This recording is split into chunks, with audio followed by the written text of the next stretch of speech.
It is another corporate time with Tom and Dan. I'm Dan. I'm Tom. Sam is here. Butler's here, if that is your names, because, I've been forgetting everything. Who? I mean, you could be Katrina. You could be... I am, in fact, Katrina. Butler could be Travis Paul Randy, his other name. But, hey, welcome to the show, everybody. We do have a special guest. We'll get to that soon, but let's plug some stuff first. Well, we've got new merch on tomandan.com. I believe 4 new T-shirts. We've got the collaboration stuff that we did with Villain Clothing Company. That's up for sale.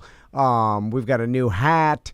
A bunch of new stuff on tomandan.com. I love the new hat, man. The new hat is amazing. And, yeah, snag that now while supplies last. The hat, though, is very limited because dome hats, they're upgraded like the entire hat is not handmade, but it's custom. And what I mean by that is all the seam taping inside has Tom and Dan on it. All the little labels that you have are all woven Tom and Dan.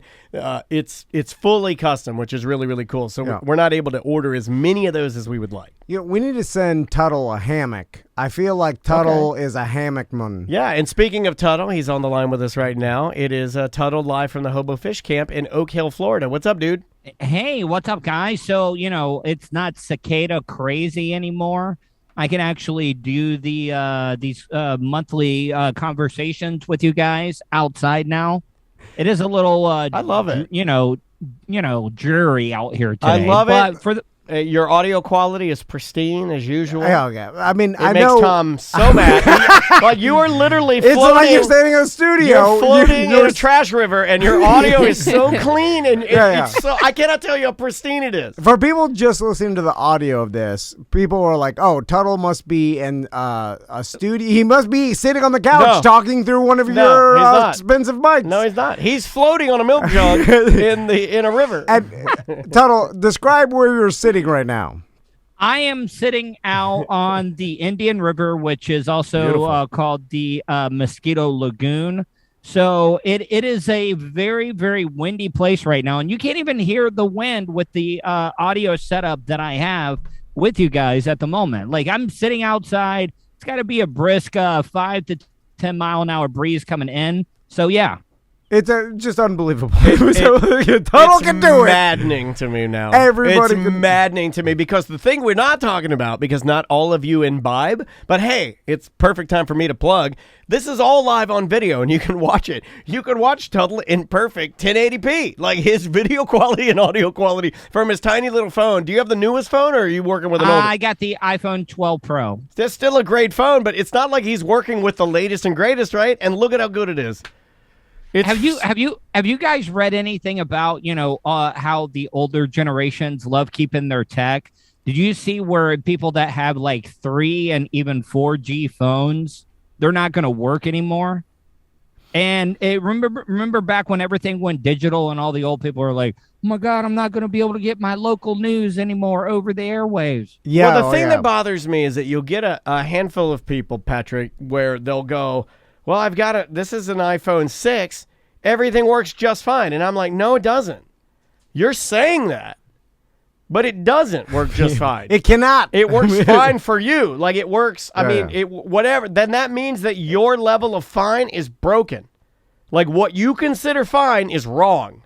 If you've driven a Dodge Omni all your life and then somebody gives you a Ferrari and says, take it for a test drive, then you're going to be able to tell the difference of, God, man, this Dodge Omni I've been driving around is a piece of crap.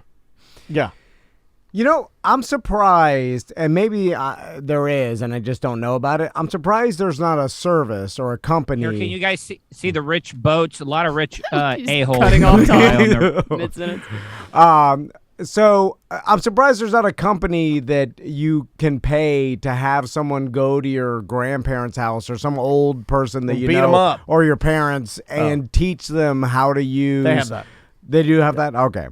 You need that. No, they absolutely have that, but it's a lot more specialized and I believe a lot more expensive than you think. What is it, the geriatric squad? Well, but I've seen it actually at Apple, where you go in and back in the day, you'd go to the Genius Bar and there'd be like that one old lady who's taking a Photoshop class.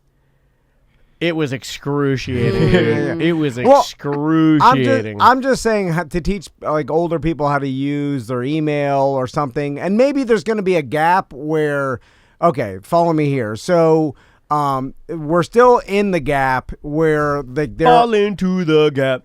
like Fall into the gap, 80-year-olds and 90-year-olds and 70-year-olds grew up with zero technology, basically, you know what I'm saying? So they had to learn how to even send emails like in their 50s or whatever, like 60s. This is kind of weird, but I believe that my dad, God, this is weird. I think my dad only sent emails for about a 3-year period when he was working for a company that had introduced email. And then he had to do it. And then, well, up until that point, they had email, but you could either choose to, you know what I mean? Like, you could almost choose to go, like, no, I'm okay with just paper, doing my paperwork and sending that in, and phone calls. And I think that's what my dad did.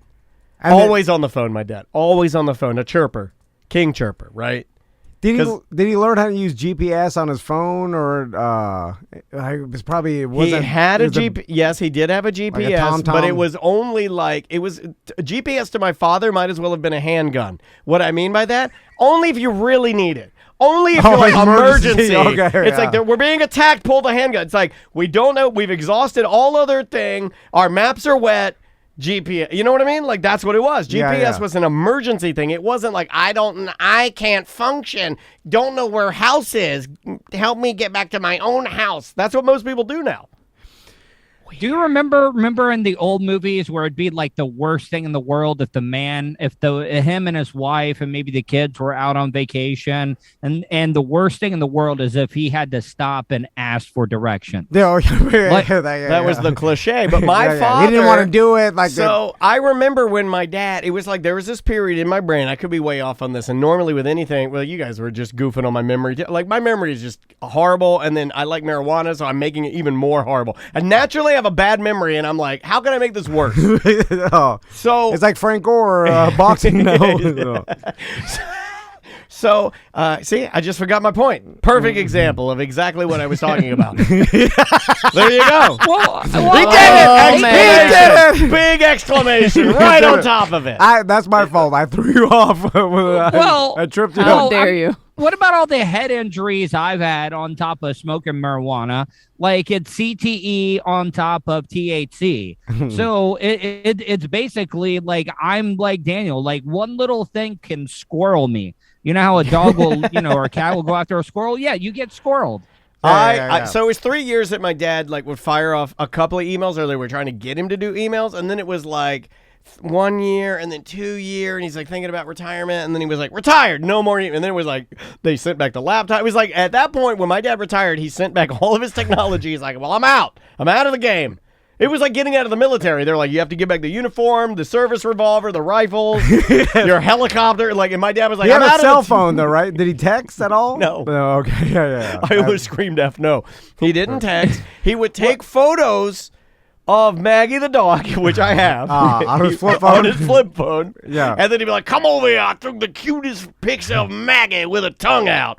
Oh, my it's God. blurry. Look at her. She's got a tongue out. Oh, look. She's moving in that one. Hold on. Tuttle, what about your dad? Did he get into anything? Oh, man. He used to get so mad. Like, the worst thing was that he always carried a gun with him everywhere he went. He had his concealed carry. So, like, I was always worried that Dad would just get so frustrated with his phone, throw it on the ground and put two slugs right into it. Pause for 1 second. The chat room chiming in. Just Jen says, my dad will send screenshots of golf clubs he wants from eBay. That's awesome. That's so awesome. Just send the link, Dad. No. I'm sending you a screenshot. You go find it. Yeah. Oh, and the worst thing would be if my dad would accidentally call me on FaceTime. Have you guys ever seen that? Like if your dad called you on FaceTime. Hold on 1 second. You just heard it live. We're going to have to pull that clip now. Somebody clip that on Twitch, twitch.tv/TomandDadLive. Yes, sir. You have the floor. Crystal did text me the other day and say, hey, what was that thing Max wanted for Christmas? And he wanted this VMAX Nerf gun that's like a Gatling gun because we watched it on YouTube. The crank one or the battery one? Because they're both awesome. The crank one. It's awesome. It's awesome. Anyway, show him a screenshot. I searched. I was like VMAX Gatling gun. I found it in the screenshot. No. Text it to my wife. Send her the link. It's a little arrow from Amazon. You just click it. In fact, you can. It says share. Yeah, it's like share share to buy. I don't know about any of that.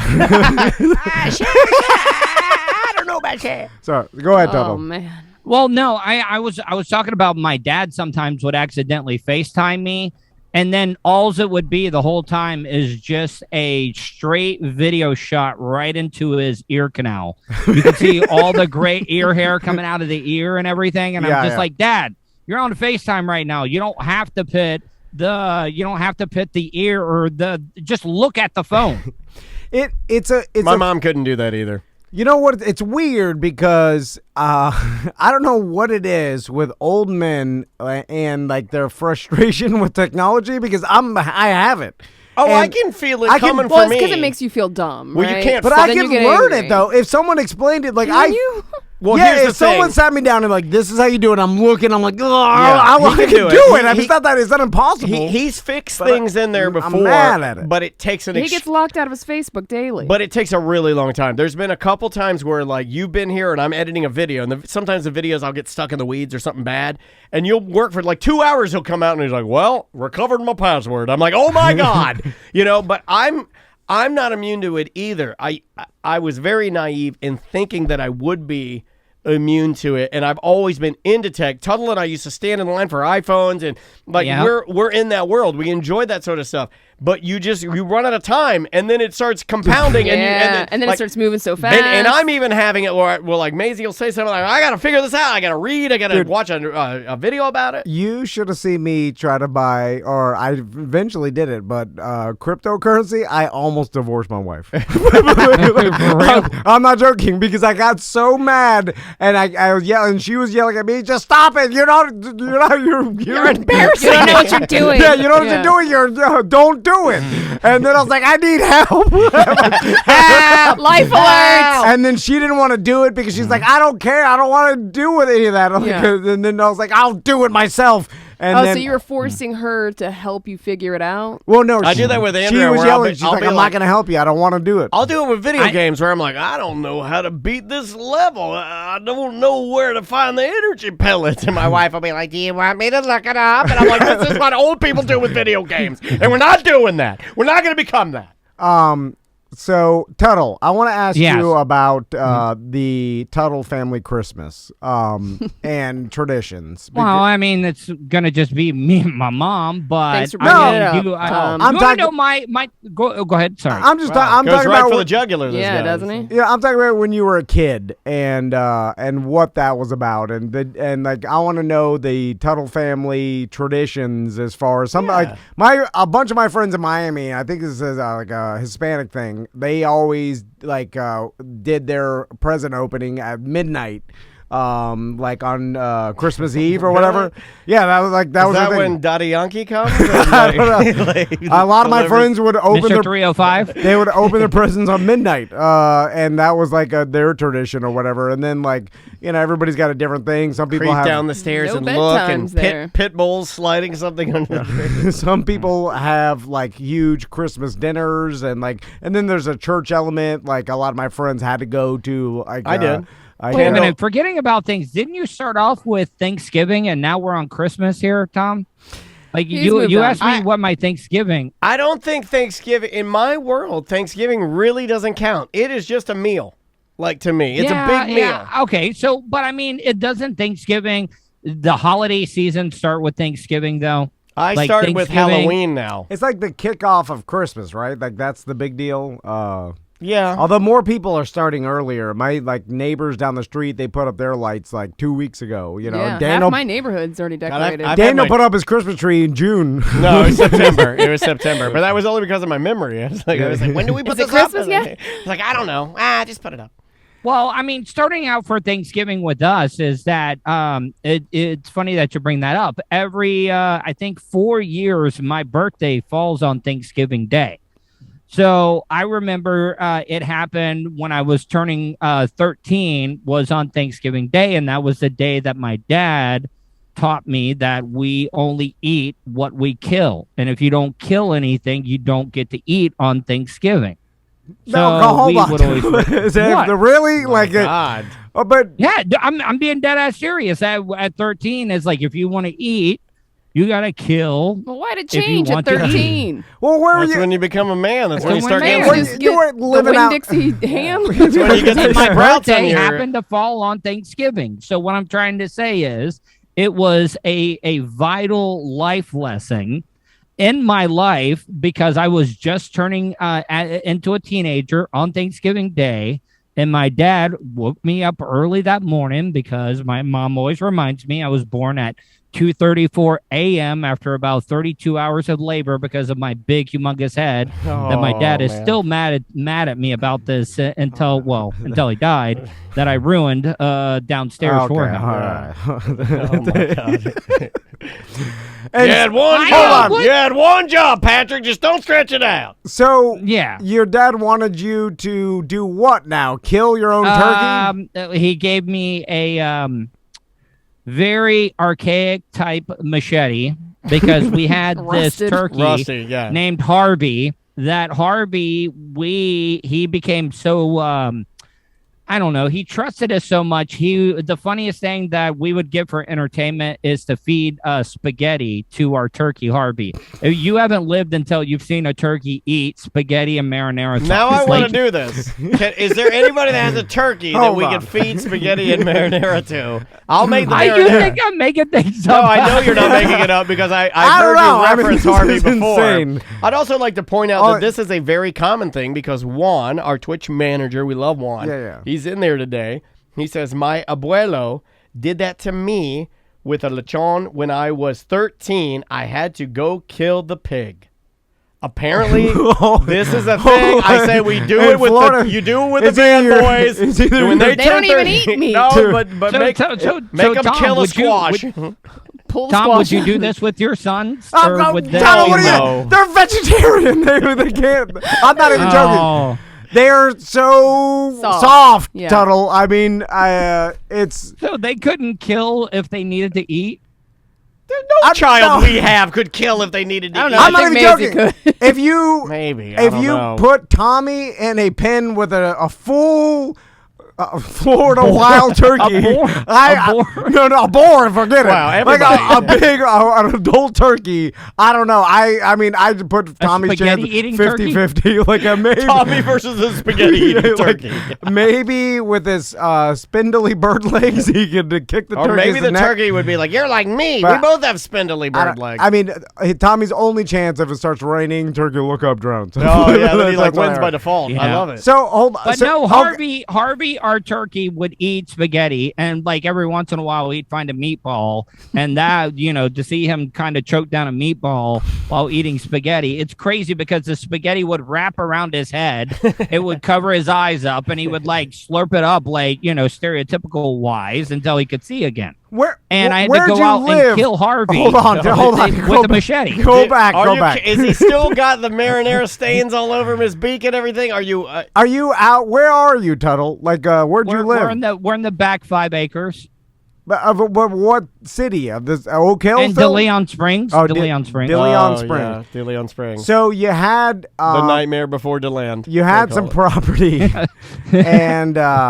and so you had turkeys. One of them, Harvey, that you fed spaghetti. Now And marinara. That's the key to me is I think any bird will eat spaghetti, but when you zhuzh it up with some ripe, Delicious. some zesty tomatoes, you They It put- even had Parmesan cheese Oh on it. yeah, you sitting gotta for put 'em. a little shaky cheese on it. so Soak up that oil for. did your Harvey. dad and mom get this turkey and fatten it up over Yeah, the garlic course bread, garlic of bread how, only. how long does it take to like? My dad took it to a whole nother level. My dad thought that for me to be able to kill a turkey that I befriended, that I grew up with, would make me a tougher person. So I think that's it why worked. he wanted me to have bonded with this turkey before I killed it. Okay. Man, yeah, yeah. No, I like this because Yes. this is so Trauma. opposite I think it of worked. my sons. Like I think it worked. They'll never I have don't know. Look I mean, where Tuttle is Could now. your sons Well, live in he's a tough. hobo fish camp? Yeah, No, they could not. No, they One never day in the fish camp, they're calling you. Come pick me up. This place Yeah. is crazy. You know. Do Well, we- let Tuttle babysit your boys. Yes, there it is. There's the TV show. I mean, it could Well, be supervised. I don't know about that because then They like to fish, right? So But they have to bleed the fish as soon as they catch them. Yeah. I go fishing with my sons. They don't even touch the fish. I'm like, come on, you have to hold it for the picture. They're like, I'll stand by it. And then I'm like holding it. I'm like, oh, why? Standing by. Why? One of them hooked its eye, and then Max quit. He's like, I got no I more give of up. this. I'm not into this. I'm pulling the fish's eyeball out because I don't know what I'm doing because I'm weak too. Why and- are fish so gritty? When that hook's in them and you're trying to get it out, it should just slide out, but it doesn't. It's all like, I'm like, what am I It's pulling getting on? stuck. I'm pulling its tendon. I'm like, this thing's for sure gone. Or why? I should just stomp its head. If it didn't have a stupid exoskeleton or scales, it'd be fine. Yeah. And then My anyway. dad kept a bat on the boat to stun all the fish. Oh, yeah, you gotta whack them. So, Tuttle, come. I want to go back to this day. So you're 13. I'm certified to give a hunter safety course. Would your kids like me to teach them how to shoot and kill wild game? This sounds amazing. I mean, Wait, I wait, could sign I think Maisie it would be up. great I'd watch content. it. I could sign Maisie up. I know it'd be good content. Do you accept girls? I know that's a recent Yes, thing. yes. Okay, I was just Well, checking because I Maisie's knew tougher up than until my like sons. up until 2 years ago, Hobo Fish Camp was Yeah. men only for their Well, my for their mom will classes. teach Maisie how to gut and skin any animals we harvest. That's true. I saw Tuddle's mom at the wake reach into the fryer and pull fish out with her bare hands to hand me to eat. She is tough, My but sons gentle. wouldn't even touch the inside of a pumpkin. Don't say that. Um, Well, let's sign them up. anyway, This is a day class, right? Not a sleepover. So Yeah, day class. What do I got going on?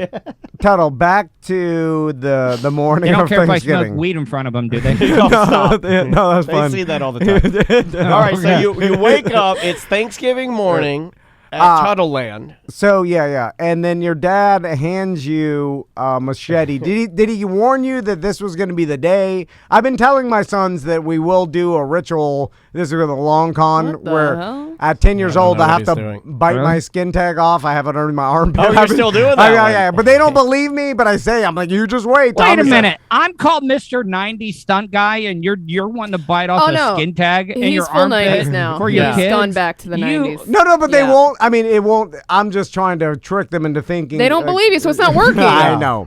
Anyway, so Is it You're a because bluffer. Now you Wow. have to Big make them fat do it, bluffer. right? Now you have to make Yeah, them but do do it. you occasionally go like, I'm just joking. Don't freak out. Like, no, you do no, that? no. Okay. I try, but they are like, you're lying. Anyway, so back Jesus. back Mommy to the says you're a morning. Daddy's liar. a liar. Back to the morning of Thanksgiving. What is this? 90.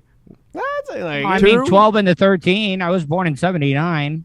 Okay, so like Thanksgiving 92. yeah, what are you doing? So you Yeah, we're out by the barn. It's a very cold day. Can remember it. Our breaths would blow that little heat smoke out. Yeah, My dad, condensation. he hands me this machete because he'd already prepared me because we had actually killed a half a dozen Rhode Island Reds to prepare me for this. So, he wanted you me had to some grab free me jobs. some You had a- bird. is you that had a Rhode Island Red. racist term Yeah, for I wasn't humans? sure what that was. Yeah, Rhode Island Red. So your dad didn't What is like the that? Rhode Island Indians, I'm assuming. No, it was a chicken. It Okay. was, he wanted me to graduate from a chicken, which is a Rhode Island Red, to a full-size turkey. So now you have to. So you got 6 of those under your belt. That's a Yeah, lot of but, trauma. But the chickens weren't like a pet, like the turkey, right? You fed the turkey spaghetti, and it was like Harvey. You named it. yeah, Harvey. No, Dad made me name every animal we ever killed. Oh. Okay, all right.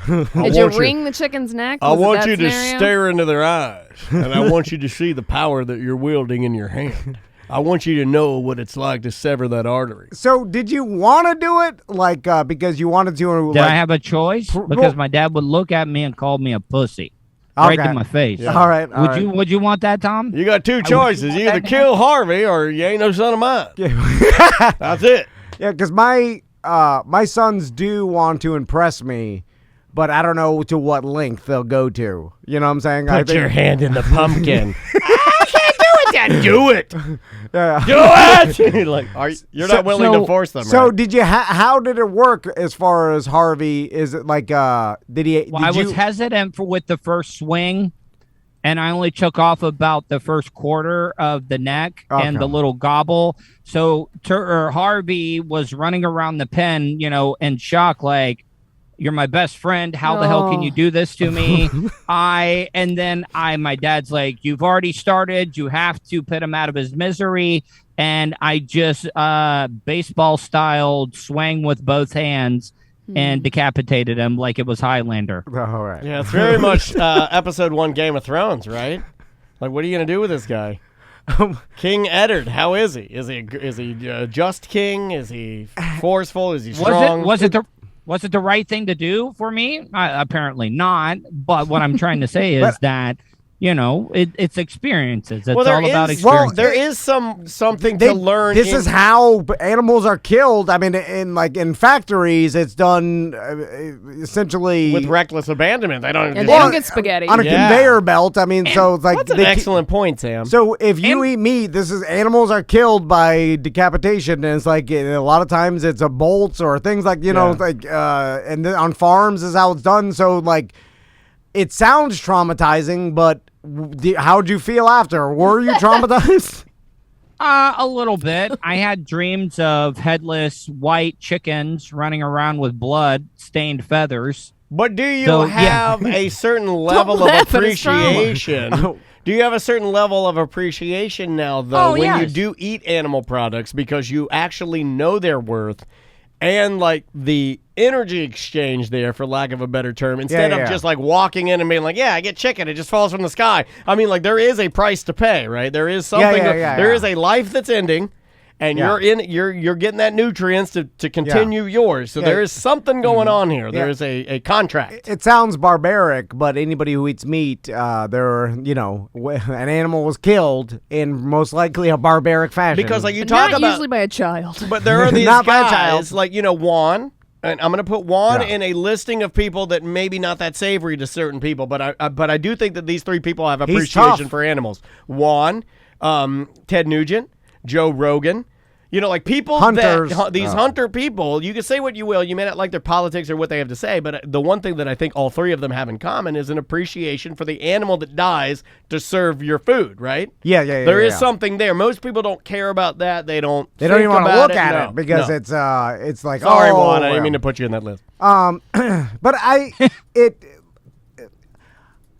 I'm trying to figure out if this was a good thing or a bad thing for you, because it did make you tougher, right? Tuttle is a tough person. He's very tough. And he's not a weak person at all. No. And so it's like, I imagine some of these things shape that, right? I'd like my sons to be tough, but this does sound like, something that's too far. I mean, obviously. Well, why is it, though? All the animals that we raised, I considered friends. All the animals that we raised were free range. They had great lives. They got other things that these animals and factories didn't get. And they died by my own hand. See, I like this. I like what Tuddle's saying. Kendall Hill in our Twitch chat room, twitch.tv/TomAndDanLive if you want to watch us daily. This is cool. It says, I have killed 90% of all wildlife that I eat every year, and I clean it myself.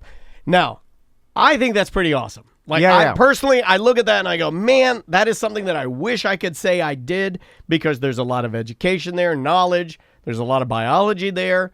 I love cooking. I think knowing the parts of I don't even know the parts of the animal. That's one of the reasons why I want to become like a butcher, or at least understand that more. That's important. If you're going to eat meat, it makes sense you that should know about it, right? Yeah. Not, of course, not everybody's into that, and that's cool too. You shouldn't scoff at it or like say that that's bad if you also eat meat too. Well, if you're a vegetarian and you're rolling a garden that you do everything yourself, I respect that exactly the same. Like if you walk in and you're like, yeah, this salad that I made, everything here, and that eggplant you just ate, that's all from me. I'm like, whoa. So what about Christmas, Tuttle? You do the Christmas. Our tradition in Christmas was, my family on my mom's side lived in DeLand, born and raised in DeLand. Then, and my dad's side would be Gainesville. So, I never got a chance to play with the toys and stuff that I got on Christmas Day, because we always had to travel. We always had to go to Gainesville. Never. I got to pick out maybe one or two toys to bring. The rest had to stay at home. Tuttle, I would get toys that were meant to stay at home, i.e. Sega Genesis, I would have to leave it at the house and go to Virginia That for like stinks. 5 days. Every year of my child life, my big toy, if it was a bike, one year I got a bike, one year I got a Sega Genesis. If it was a basketball, I got a basketball hoop. I know there's irony in that. But I'm just saying, like, all these things that I got, I'm just like Tuds. They'd put me in the car, and it'd be like 4:30 a.m. I'm opening my gifts at like 3 a.m. I'm like, and then they put me in the car, and we drive up, and then halfway between here and Virginia, we'd stop at like Charlie T's or Love's and get some crappy Thanksgiving or Christmas dinner, and then make our way there, and I'd have to play with my toys a week later. Sucked. Yeah, it did. It really did. Sucked. I bet a lot of people do that, travel with their kids on Christmas, and you're like, man, is this worth it? But now they want little things, right? Like you give a kid like a handheld gaming system or an iPhone or something, where you can take that with you. Yeah. Like, well, I was getting stuff you didn't take with you. All right, so when I was married, this was a very, very sore subject. Like, it was always like, what are we gonna do? Are we gonna hang out with your parents or my parents? And I always felt like the northerner type people, I don't mean to paint with a broad brush, but they looked at us, Floridians or people from the South as lower class. And we always had to do what her family wanted. That's true. It is probably true. We're all trash here. It's amazing that we even are doing this. Yeah. They're like, look at those trash people have microphones. What are they saying? I don't know. I don't talk trash. We're also almost an island, so it's like that kind of plays into it, too. Yeah. We're lazy. But, I mean, have you guys... Oh, look at that catamaran behind Tuds. Look at that. Oh, yeah. Look at that thing. That is gorgeous. Oh, and a parade of jet skis behind you. Yeah, hold on. I forget that it's backwards here. It really screws me up. When are we going to go visit Tuttle for a go-to show? I've been there. Well, not there, but I've been I drove close. right by there in a boat one time, my old boat. And you should have just started yelling, Tuttle! Screaming. No, I yelled at my family to duck. See, look, there's a bunch of kayakers behind me now. There's another boat coming by. What are the people that live at the Here, Hobo do you want to try to interview the kayaker? No. Yes, Tom loves this. Tom loves when you go rogue on the kayakers. Hold on, let me see if I can turn this around. Oh, yeah. You love this, don't you, man? All right, here we go. Here we go. All It's right. Man on the Canal. Yeah, I am. So you can see everything going on here right now. Hold on, sir. I just want to see, did you catch anything today? No, nothing. Nothing yet? It's a pretty badass kayak you got there. Don't say badass. There's children, I think.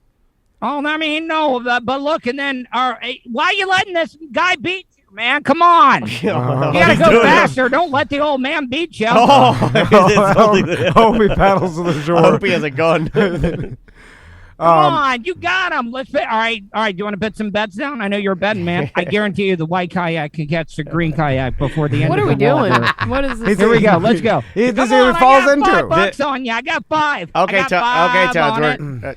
Yeah. Okay, you're good. It's like if you throw Jordan anything, he's going to try to lay it up. You can't help it. A stapler or whatever. Yeah. It could be a T-shirt. frozen steak. Yeah. Anything. A poster, he'll just I'm not okay. Yeah, it was great. You still got it, man. You still got it. Yeah, right. So, Tuttle, back to your childhood. What was your best Christmas present you got? And worst. Yeah, the worst. I got a Castle Grayskull Nice. He-Man, which was pretty badass. Yeah, man. I got some. I got a Mumra. I remember Mumra from the Thundercats. Yeah, I remember. That was pretty Mumra. cool. Mumra was cool. Yeah, and then he would turn into this big muscular steroid out Mumra version. I forget what the hell his name was called. Did you ever not get something you wanted because for whatever reason? Well, we know the reason, because most of us, we would ask for something that sometimes our family could not provide. We always, We always got the Sears catalog. Mom would just throw down the Sears catalog and be like, "All right, pick out some Wish stuff. book, right? See what we can do. We'll do the best we can." It was like the Sears wish book. I found an old commercial. I was doing some imaging for our show, and I found all the old Sears Christmas commercials from the sweet spot of the wish book, 86, right? 91. Mm-hmm. There's an area there where the internet's not quite Amazon. and the wish book is at its thickest, right? They're going all in on it. Yeah. So the catalog would come to your house. It'd be like 700 pages, and you'd sit down. There'd be a whole section of just like for me, it was awesome because there'd be a huge toy section and then there'd be a huge lingerie section. There you go. How many presents is the standard for Christmas? Too many. Like Santa Claus, there's X amount. Then there's some from your parents, and then relatives or whatever. Like, how many presents would you? And Sam, I'm curious for you too. Like, I didn't get any from Santa. None. No, I didn't either. I No, never didn't believed either. in Santa. We've been through this. Yeah. There was no This Santa in my right. household. I block out traumatizing I know you to block me. it out, but it is Even very 2 years old, 1 year old. It's insanely horrible. 3 years old. It's insanely horrible for me to even think that you never had that ever. You know what I mean? Like, you never even had it for a day. I just thought it was like a movie thing. I know. It's an impossible. It makes me want to hug you. Like, I want to be like, Did Did it's your fine. parents? I know. They never said like, "Hey, did you wake up to like Christmas and then like morning you open presents?" Yeah. But it wasn't Santa. Right. And they never No. referenced Santa And one bit. Most years we had to fill out a form from a church that was giving us the presents, telling them what we wanted. Now, normal parents fill that out for other kid, but Yeah. Sam's dad made her do it. Right. My Mine, God. I couldn't write. My I God. I forgot about that. That's It was illiterate. kind of hard for me to believe in Santa Claus. For one, growing up in a double wide trailer, we had no chimney. Same. Dad couldn't explain that. He Well, no, just you go did through not the even door. try. That's a Yeah. Florida We Santa. actually had a chain day, so- I remember it was just like Santa comes through the door. sliding glass And door also, with it a doesn't- with it a doesn't help- airbrushed palm tree on it. It also doesn't help that you have 8 deer heads displayed on the side of the wall of the double wide trailer either. It's like he's not You coming know. here because he kills his friends. It's like he's Yeah, not going to be here. exactly. Yeah, it was. I had some friends too that never did Santa. It's a weird thing. That's a thing. Like, But I mean, like, think about like Jehovah's Witnesses don't even Yeah. have holidays. No. They don't even do Christmas or Yeah, yeah. anything. No, I know. Or their Hey, birthday. Yeah. That one crushed me. I remember there was the girl that I've told the story before. Remember the girl that puked on me during saying the pledge? Yeah. She was Jehovah's Witness. Her name was Erin. I always felt really bad for her because she would come to school and you could tell that her anger towards us and being kind of crappy, like even at that age, I knew I'm like, Jealous, you're yeah. not being crappy because you're a crappy person. Right. In fact, I like you. And even at that age, I was smart enough to know I'd be like, you're only doing this because You're being deprived you're of everything. not allowed. Yeah. Like you're not allowed Did through. you go to McGinnis? I did. Yeah, she went to McGinnis. We She had a did. bunch of Jehovah's Witnesses in our That's class as exactly well. where I was. Yeah, I guess that area has a higher concentration of Jehovah's Witness. They don't celebrate these holidays, so Yeah. and you could tell that they were mad. Or at least this particular girl, you could tell she was mad about it. I always thought it was like kind of it was BS.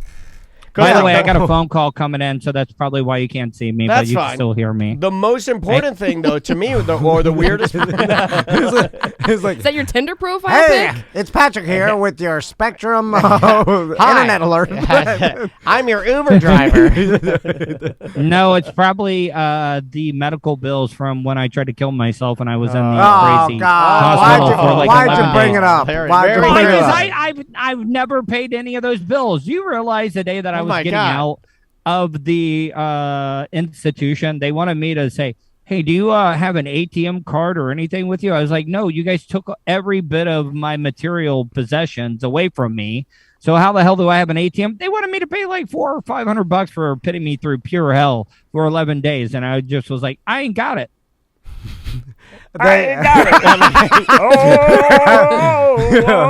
So the collections agencies are calling you, or the hospital? Yeah, it's from Lake City, Florida. Where the hell is Lake City, Florida? Well, it's in the middle.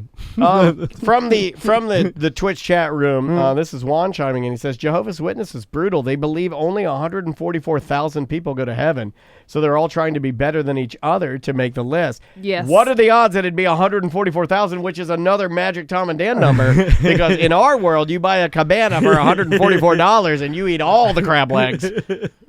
That's weird, right? Yeah. 144,000 people are getting into heaven. Yeah, I mean, it probably makes them pretty disciplined, right? I guess. But Wait, for a kid- 144 of all time? Because Yeah, I think of all time. Or do the ones that already died got to wait until they You gotta decide wait till the rapture. what 144,000 are coming? Yeah, you're right. Well, that's all. A bunch None of it makes sense. Tuttle, you're asking a bunch of details that have nothing to do with it. Here's the thing. Okay, to go back to my point about Jehovah's Witness in school, the thing that even as a kid that made me mad is that they weren't even allowed to have, like, if let's say my mom brought cupcakes, which you can't do that anymore. Like, you can't just show up with, like, cupcakes. It's like, what's in them? Is there peanut butter in there? You could kill Jonathan. You know, like, everything's all weird now. So I remember, like, you'd have a sheet cake or something for your birthday, and then the Jehovah's Witness kid would have to sit alone while the rest of us are having cake. And I'm like, that's not right. Yeah. That is just not, no matter how you cut it, I don't care about your dumb religion. Mm-hmm. You should be able to eat cake, because I don't think in any religion, that you shouldn't be allowed, if you're a child, you shouldn't be allowed to have cake when the other kids are having cake. That's garbage. You want to hear the worst thing that we did? I felt bad. My friend Derek, I only became friends with him because he beat the absolute crap out of me in a fight. But he was Jehovah's Witness, so like I would get like as many of the friends that knew us, we would just show up to his house and leave birthday presents. They're thinking, and his dad was thinking that he was celebrating his birthday, and it would just be a big, big laugh. Everybody would laugh. What? You don't have any comments on that, Tom? So Tuttle. He does, he just can't say them, I guess. I thought it was a funny prank. We got to get out of here. Yeah, we do. What are you doing for Thanksgiving this year? You and your mom? I go over to Lennon Murphy's house every year. Remember the Daniel, remember her, the rock musician, Lennon. Oh, you're still friends with Lennon? Yeah. I go over there every year since 2014 after that was the first Thanksgiving after my separation. Oh, nice. Is Lennon, what's she up to now? Is she still a musician? She's running a bunch of car washes and 2 Starbucks, I think. Oh, that's good. I know it sounds making more money than probably all of us. Probably more money than trying to be a musician, because that's really hard. Well done, Lennon. Wow. All right, Tuttle, where can people hear the Tuttle Daily Podcast? Man, I wish you would just be more upbeat when you would ask me that question. It almost sounds like, oh, God, I can't believe I got to ask this. But anyways, just search the Tuttle Daily Podcast. You'll find it. Don't want to bore Tom. When are you going to get an intern so you can give what you got to the intern and complete the cycle? You need an intern. You know what you need to make the Hobo Fish Camp complete. I'm telling you right now, I don't give you show advice. You need a hobo intern. He needs a little person hobo intern. Oh. A little person hobo intern would be, like, dude, you guys would crush. Crush. I have a Trini. What's a Trini? Oh, is that a person from Trinidad? Somebody from Trinidad and Tobago. Okay, I was just making sure you're not allowed to say that anymore. You can't say that. I'm looking for a button. You got to say they're trends. Looking for a button. Yeah, you got to say they're trends or trends curious. What is it? Trends curious. No, it's Trini, like from Trinidad and Tobago. She makes all this spicy food, and it Trini food's delicious. It is really blows good. out my O-ring. It blows out your O-ring. All right, Tuttle. That is such an old construction man thing to say. Like, oh, had some taquitos, blew my O-ring out. I'll be right back. You're still a welder at heart. I love that. Yeah, I am. All right, love you guys. Love you, Tom. All right. Love you, Daniel. Love you, Sam. Love you too, buddy. Tuttle, can you weld something for me? Oh, my God. Yes. He just refuses to weld. I'll text you later. I need you. Maybe I can commission something. Is this going to be like when you contracted me to kill the raccoons and you backed out of the last minute? Well, my wife yelled at me. He didn't back out. He was all in. She made him back out. That's a real story. Yeah. He wanted you to come and flamethrower crazy and just burn it all down. I'll text you. Luckily, I didn't ask for a deposit. All right. See you later. Got too real. Bye-bye. All right. Get out of here. We'll be right back. Welcome to A Corporate Time with Tom and Dan. I'm Tom. I am Dan. Samantha's here. Butler's here. And welcome to the show, everybody. We're glad to have you, and we're live on Twitch right now. Twitch.tv/Tom and Dan Live, and all replays on YouTube, Tom and Dan Live. And brand new merch on tomanddan.com on our merch page. Just click on it. We've got 4 new T-shirts, 1 BDM shirt, 1 Tom and Dan I like the one you have purple on. and gold. I love the color combo on that. It's like a fluorescent orange with a logo. The Touching Tips logo we haven't used. I think we've only used it one time. Yep. Yeah. New hat, hammock, a dog collar. I think a dog leash, yes. lanyards, the beer tubes, all that stuff on TomandDan.com. Yep, just TomandDan.com/merchandise. On the line with us, Thanksgiving's next week, and of course, with Thanksgiving, you're going to be eating a lot of meat. Yes. And we got the place for you. Unless you're the Van family. And Well, you then can eat meat. Hey, do you want I me? know. I'm going to ask you It's something. just hard because Sneak 'em some it's meat. only for myself. Do you want me? Because I'm going to talk to JJ. By the way, JJ from Organic Meats on the line with us right now. Morris Family Farms. How we doing? How you doing, JJ? I'm going to fantastic. I'm getting a pork butt. Yes, I heard about that. And I'm going to smoke a pork butt for my family. Would you like for me to give you part of my pork butt for you? Do you want to eat Dan's butt? Yeah, do you want to eat my butt? Well, can I? How? Because I don't have a smoker. No, I'm going to smoke it. I'll just He's drive it gonna over. Bring you Okay, some. oh, yeah, yeah, Delivery. That way you get meat, and then that way your boys and your wife don't have to worry about it. I will take you up on that offer. All I right, appreciate that's it. done. We're solving problems. So, JJ, this has got to be a busy time of year for you guys, huh? Oh yes, sir. We're gearing up for one of the biggest Thanksgivings we've ever had. We are pumping. I got sausage in my hands talking to you right now. Yeah. Hey, listen up. I got a big meaty sausage with Travis' name on it. All right, Travis. I know you do. I know you do. Now, let me tell you real quick what we got going on. You guys do not need to cook. You guys don't need to do anything. We got everything going on at Organic Meats.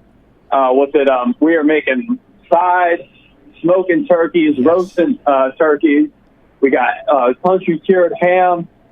We got about 3 different desserts we're doing.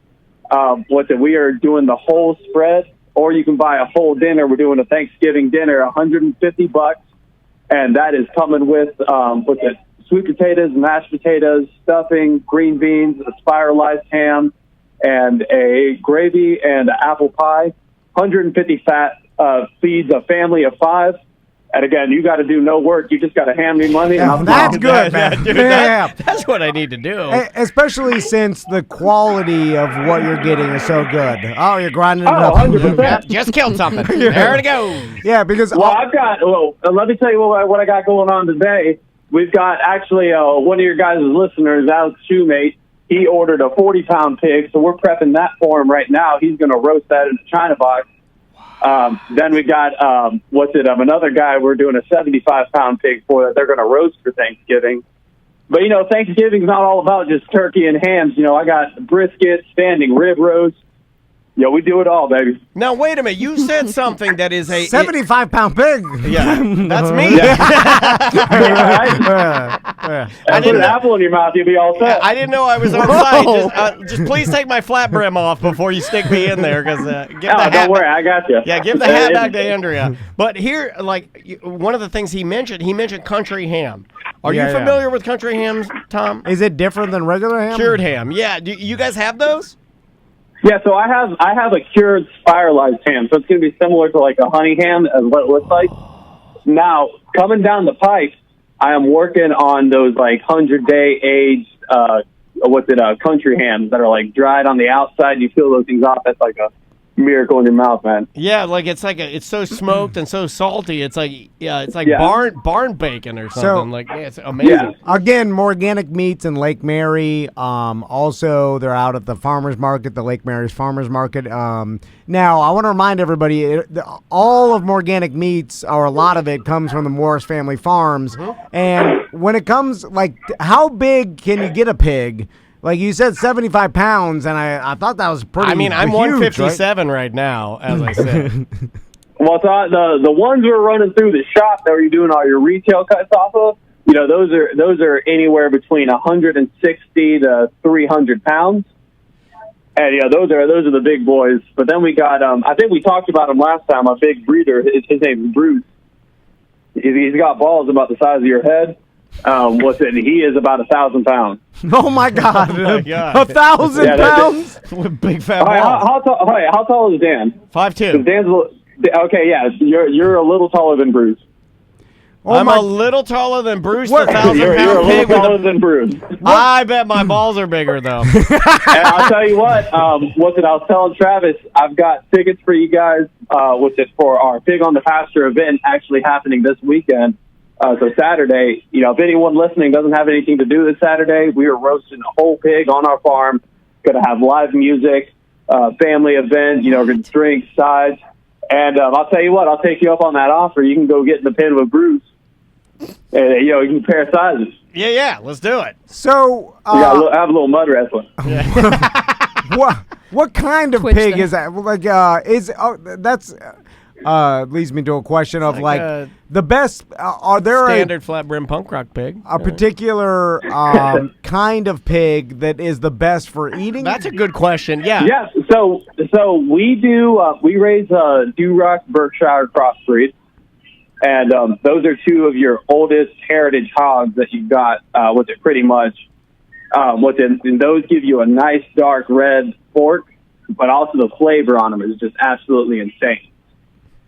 And JJ, talk about the pork for 1 second, because a lot of people have misconceptions on what pork is supposed to look like. Because go ahead. So in the early 2000s, the USDA decided that pork was going to be the new white meat. Don't ask me why. Don't ask me how. That's just what happened.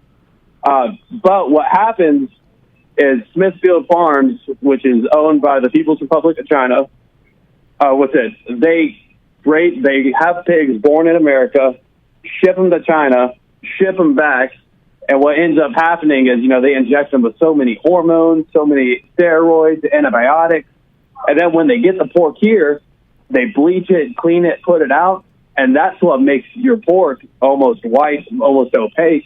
Real pork's supposed to be a nice dark red, nice pink, and, actually tastes like food rather than just taste like water, Right. Yeah. A lot of people don't realize that. Like, if I bet if some people saw like a pork from a farm, from the Morris family farms, they would be like, "What's this?" I'm like, I've never. Yeah, that's beef. Yeah. Yeah. Well, you can do it like. Go ahead. Go ahead. Oh, I'm saying, so I have a customer who's a long-term customer for us. He never ate pork. With the face always broken out, he says, anytime I eat pork, I break into hives and I can't do it. So finally, I convinced him to take, one of our hams to his doctor. I was like, I don't know what you got to do, but get this pork tested and come back to me. He came back and he said, I'm 100% okay to eat it. It's not pork. It's the chemicals that they put inside of pork that make it, shelf stable for, longer than 21 days. Gotcha. Yeah. And that's what people end up being allergic to is the chemical. Oh, yeah. Well, no one was born allergic to meat. No, that is just not a thing that's real. But the things that people inject in meat, the hormones people put in meat, that's what you're allergic to, and that's what's making you sick. I'm going to tell my aunt she can eat crabs now. Because she said she'll die. I'm like, eat the crabs. Just eat it. I can't speak for seafood, but land food. I'm just joking. Yeah. Oh, yeah. I got you. So Here, have some peanuts. Uh-oh. Yeah, right? So JJ, with the when it comes to cooking the ham and like the honey roasted and whatever, like the spiralized, spiraled ham. What's the process of that? So first you got to cure it. So what we do on ours and the Amish that we work with in Wisconsin to do those spiralized ones for us is you make a brine and you let them sit in there for about a week. Then you pull them out, smoke them, and they actually have this pretty cool machine that puts a blade right down onto the bone and it spins the ham. I've seen it. Yeah. And it spiralizes that entire thing. And then it's a pretty neat process. Yeah, but and that's pretty much it. With some of those hams are cured for a week, or your bigger country hams, those are cured for about a year. That's crazy, dude. JJ just reminded me, there are a lot of people, like Jimmy was over here today. He likes cooking. Daniel likes cooking. I love cooking. But I feel like Thanksgiving every year, because it's a holiday that revolves around like the dinner or whatever, that people think that they have to cook because that's their tradition or whatever, but they don't enjoy it. Right? Because if you don't like cooking, you should let JJ's family do it for you because you're going to mess it up. And you are. And then Here's what you need to do. Yeah. You get but all you need to do is buy one bag of flour. Come to me, buy my Thanksgiving meal, and right before you pull that sucker out of the oven, douse it. Douse that flour on your face and walk out the kitchen. Go, woo! Okay, Do the old commercial. Yeah, do the old commercial where you just say, I did it. But the thing is, like, you spend all day cooking this Thanksgiving meal, fighting with the people because you're bad at cooking or you hate cooking. You know, it's like all the whole day is ruined by the cooking, which you don't even enjoy. Just make the day about hanging out with friends and family and eating. Exactly. Yeah. Exactly. And I mean, and also to add not only like bigger stuff for like family trays for like Thanksgiving, but we're also going to have buffalo chicken dip, chicken salads, with the chocolate covered almond. Yeah. We got a lot of small sides too. Yeah, like that's why when you go there, you'll see all kinds of little things, and you'll just start picking up everything. Yeah. But here's another exactly. thing. I tell people the longer you stay, the more dangerous it gets. Yeah. Well, here's the thing that people do, and I don't understand why they do this, and I think Tom will agree with me. It's like they've never cooked a turkey before, and then they wait until the most important turkey holiday to try it once. And I'm like, why would you do that? Like, that'd be asking, like, any athlete, it's like, you've never played football before, let's jump right to the Super Bowl. It's like, you wouldn't do that. So why, I don't know why people wait until Thanksgiving to attempt cooking a turkey, and that's why everybody cooks it with like the giblets inside of it, the plastic bag inside, all this. Don't do that. And you're arguing with your family. It's like the whole point is to hang out and make it easy and watch football and eat. Correct. Just let Organic Meats do it for you, and then spend the let time me with do your my family. thing, and I got you covered. Boom. Yeah, 100%. Jay, But again, like we got briskets, we got prime ribs, I got tenderloin. It doesn't just have to be turkey. Like I'm pretty over turkey at this point. On Thanksgiving after you cook about 100 of them. Yeah. You're like, I don't even want to look at this again. So we'll do some beef. So we'll fry like a turkey and then have like some beef on the side. But we got plenty of options for you. That, or if you think of something that you want that you can't find anywhere, call me and I'll try to replicate it. There you go. awesome. Well, I'm the jack of all trades, man. Well, I'm Again- going to come see you, man. I'm going to get myself a pork butt and then game on. go see JJ. Well, we got big butts, and I cannot lie. JJ is Dad John. Again, it's Organic Meats in Lake Mary. Definitely go by and get yourself some meat. JJ, it's been good talking to you. Yeah, thank you. And then real quick, what's it, 407-402-5686. That's our phone number. If you need anything at all or want tickets to the event, please shoot us a call. Nice. Awesome. Hey, and go out there and check out that event. Well, my friend, give everybody some love from us, and we will talk to you very soon, okay? Yeah, you got it. And yeah, feel free to come by and pick up those tickets. I got plenty of them for you guys. All right. Awesome. Happy Thanks, dude. Thanksgiving, man. Happy Thanksgiving. Thank you, guys. All right. Yep, no be problem. Good. It Oh is- my God, it makes me feel so good to have a butcher on. Oh my God, I love it. It is a weird thing where like people feel obligated to cook the giant meal. My wife does this, and like every year I've seen her cook meat. I've seen her cook meat, and I'm like, you shouldn't be doing that Well, it's because she doesn't enjoy it. Like that's a very selfless and a nice thing to do. But shouldn't she just be relaxing? that's what I tell her. I was like, Yeah. why do you go through this headache of Andrea does that. I'm like, what are you doing? And then you got to do all the dishes. That's No. the worst thing too. Like after Thanksgiving, you're doing the dishes. Like no one wants to do that. Like just get everything. Do paper plates. Like why aren't people making it easier on themselves? It's one of the only holidays we do paper plates. It's just like I There's don't no want. I rules don't to want this. Andrea doing that. I enjoy the cooking part, right? So you don't need to ask me not to cook. I like that. I Yeah, like yeah. to do the smoker. I get the wood. I put the pork butt in there. I rub it down. Put the mustard on. I'm rubbing it down. I'm But spicing you enjoy it. Yes, I So- love that part. But if you don't like that, why are you doing it? I have seen Crystal try to cook a turkey. Well, she didn't try. She did, right? She's cooked turkeys before. Yeah. Oh yeah. Like she's cooked meat. I'm like, well, why are you? You don't need to do that. Yeah. Yeah. Because You don't even want to do that. it's the thing she thinks she needs to do, and I think that's why most people they spend all day cooking this huge dinner. And because if you like a traditional Thanksgiving dinner, you got to start in the morning, right? My Yeah, mom always did. Do you guys have that? Yeah, I mean it's a pain As in a the kid? ass. Well, Well, yeah, like my mom would like I hear her getting up like she'd start around like 4. You know, you'd hear the day before sometimes, especially Yes. if someone's making deviled eggs or something. You got to do Yes. that the day before. we pared ours down. Do you a guys pain in the always ass. overdo it? I always overdo it. So this year we're really trying to we went meat, we're doing veg and salad, and then we're doing like a potato, and then that's it. Maybe some rolls. We're not gonna do like normally. Like I have like 3 people in my family, and everybody's dying. It's just me and my husband, so we're just doing Earl of Sandwich again. That's getting a their smart- holiday sandwich. smart walking move. around Disney Springs. Yeah, I like that. I'm gonna be in an RV and a campground, so it's like I'm not doing. Oh, I traditional forgot. I Thanksgiving. can't drive you the meat. Well, I can. How far is it from here? It's too far to here. No, but no, seriously. Like Andrea, No, Maisie's no. got some cooking class, or she's got to appear in a parade or something. I was like, I don't know. It's way too far. Would give me an excuse to escape my family. Why are you taking that away from me? Brooksville, Florida. I'll drive it out there. What? Like, just go down 50 until it well, hits how long? I-75. How long are we talking? Was it An 2 hour? hours? An I'll run it out there and run it hour back. and 25. Now, if you're going down 50, like that's going up the turnpike, come back. That is a whole. I will bring you some pork butt. I will do it. Then you're gonna hang out and then just sleep in the RV. Never go back. Bang my wife. All the video it. And video it. Wait a minute. Are you want me to do the Bubba the Love Sponge? Well, that's not eventually The turning into it. Brooksville Bubba the Love So Sponge? you're the Hulk Hogan in the situation? So I'm Lil. Lil Hogan? I'm Lil Hogan. So the Tuttle interview will air on Monday, but he brought up something because he said he was going to a friend's house for Thanksgiving because he started going over there or whatever. I hate Friendsgiving. And I started hate it. thinking about like how many people started going over to a friend's house and that was a tradition, but like and then just show up every year, and then the friend like now thinks differently about it. Not that this is happening with Tuttle.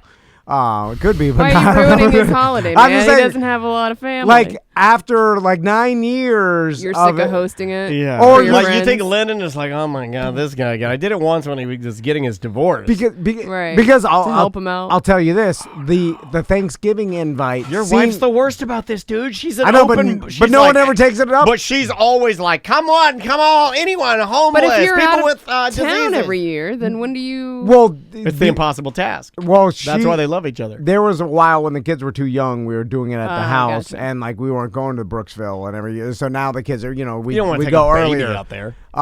But yeah, it seems like if you invite someone for Thanksgiving dinner because you're like, oh, this person's by themselves or whatever it is, right? And then they come over, that invite seems to be like an endless invite, right? Like that because Should not be. It shouldn't be, but it seems like every year you're like, I think hey, it's a season pass for life. it seems like that. If you invite someone and they start coming over after 2 times, That's why I give they'll out never vouchers. stop. I give out vouchers and I collect them when they walk in the Good door. for 1 year. And then they don't get anything else. Because think about it, the person that invites the single friend that has seemingly no other place to go, and you're like, hey, just come in. Like, you probably think that eventually they'll Find somebody. someone else in there to stop coming, right? Like, I think Well, you hope that they do, but I don't think a lot of them do. Because there's a reason that you spent Thanksgiving alone. It's probably because you're a horrible person, right? Do more. Okay, you're not a horrible person, you're but you may have spending- horrible luck. Well, okay. Or unfortunate. Well, let's think about this. Yeah. Are the majority of people that are going to spend Thanksgiving this year alone, are more of them horrible people or more of them unfortunate people? It's a 50-50. I think so too. Yeah. I think it skews heavier on horrible. Although, like, when like you and your husband, will you eat at your house and like make a somewhat deal out of it, or it'll just be a standard Earlier Thursday? in our relationship, yeah, but not anymore. That just like A lot of times you went to his family's house or something, but that's kind of dissipated. Yeah. Like now, without our decision, me and Andrea, I enjoyed Thanksgiving and going to I might be one of the only people that enjoyed going to each family. Like it's okay, whatever. I don't do it a lot, so it's like it kind of exciting, I guess, because it's new. But they sort of decided without even like us, they go out of town every Thanksgiving, and because our family is relatively small, we don't like everybody's out of town for Thanksgiving, so I have no choice but to have it. You see what I'm saying? Like there is no traveling because any family that I have is out of town. What do you think Butler does? His weird. wife makes him do all kinds of crap, Weird. right? But It's it's all weird. He's granola. wearing those Yeah, little it's Brit. You know, like granola. British. Butler, what do you eat for Thanksgiving? You know the British, they get for Christmas, they give out little crackers. They're like, and you pull them and they explode, and then you put on the paper hat, and there's some crappy toy inside. Oh, what is that? Isn't you that have like beans Yeah, boxing with I your- saw it on Peppa Pig. Yeah, Do you have Christmas beans crackers. with your turkey? Christmas crackers, yeah. Are you Yeah, doing yeah. Christmas crackers? Yeah, yeah. And then you definitely. pull the ends and they explode. And like, what's this? Oh, it's a toy. Put your paper hat on, Pete. Pete, put your paper hat on. What is that? And then they go bing, bong, bing, bing, bong, bing, bing, bong, Oh, biddly, for diddly, Thanksgiving? Oh, get out of my house. What are you They doing? sing all those songs. Beans on toast, toast on beans, beans, toast, toast, beans, beans. That's a real Peppa Pig song. No. That's I'm stupid. gonna pull it up. What I'm is gonna that? pull it up. So that's what you do I for only Thanksgiving? remember, You put Sam- on a paper hat, you Sam. scream beans on toast? Sam, do I remember only dumb stuff? Yes. Yes. And it's been proven more than ever I only remember dumb stuff. So you and your wife are going to put on paper hats and what? Well, they don't really fit my head. I got Like an you work enormously at big Steak head. and but yeah. Shake? So do you adopt your wife's more Americanized Thanksgiving or... Well, there is no British Thanksgiving, so But there's something, right? no, No? Nothing? No. Boxing Day would probably be like it's Christmas and Boxing Day dinner. Susie Sheep and Wendy Wolf. Hello, Pedro. This is Butler's Thanksgiving. Everyone. Oh, man. Welcome to my cowboy cat. Okay. To sleep. Hold on. I gotta. Oh, Butler's that guy, right? The hat? Yeah, That's how Pedro, he's slow. cowboys- Oh. Hold on, Pedro. Sing songs. Here we go. And eat beans. Beans on toast for everyone. Yeah, this is. Hooray! Cowboys love beans on toast. Everybody loves beans on toast. Put a little daddy What's sauce on a there. cowboy song? Do you know a real cowboy song? This is Butler's every Thanksgiving. Butler. This is what Butler does. He's Pedro Pony from. Somebody photoshopped that. He's Pedro Pony from Peppa Pig, and here is Butler's rendition of the baked bean song. On the... Yes, I made it up.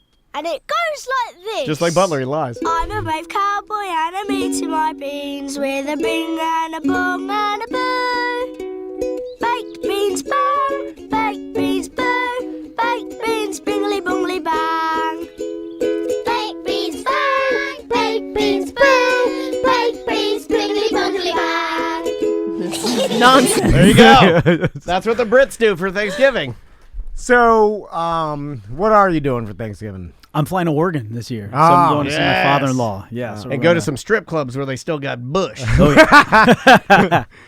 That's what we did when is we it- went to Oregon. We're like, where are the strip clubs with bush? And they're like, oh, man, we don't have any without. I was like, yes, we're in God's country. So Oregon is interesting because you got Portland, which is like a super trendy city that has all the craft beer and all the hipsters, and it's cool. Epicenter of facial hair. We went to Portland, and it's a cool That's city where to we be got in. the Hangtown Fry that But it- you love so much. But it seems like it's surrounded by just basically the great Northwest, and it's just a bunch of land, and like there's probably a bunch of like woodsmen and farmers, and like just wide open. spread I'm land. a woodsman. So does your father-in-law live like in the like the woods part of? No, Oregon? he's 74 years old, so he's kind of living in like the hipstery, nicer part of Portland in the suburbs. Yeah. Okay, gotcha. So yeah, just kicking it out there, man.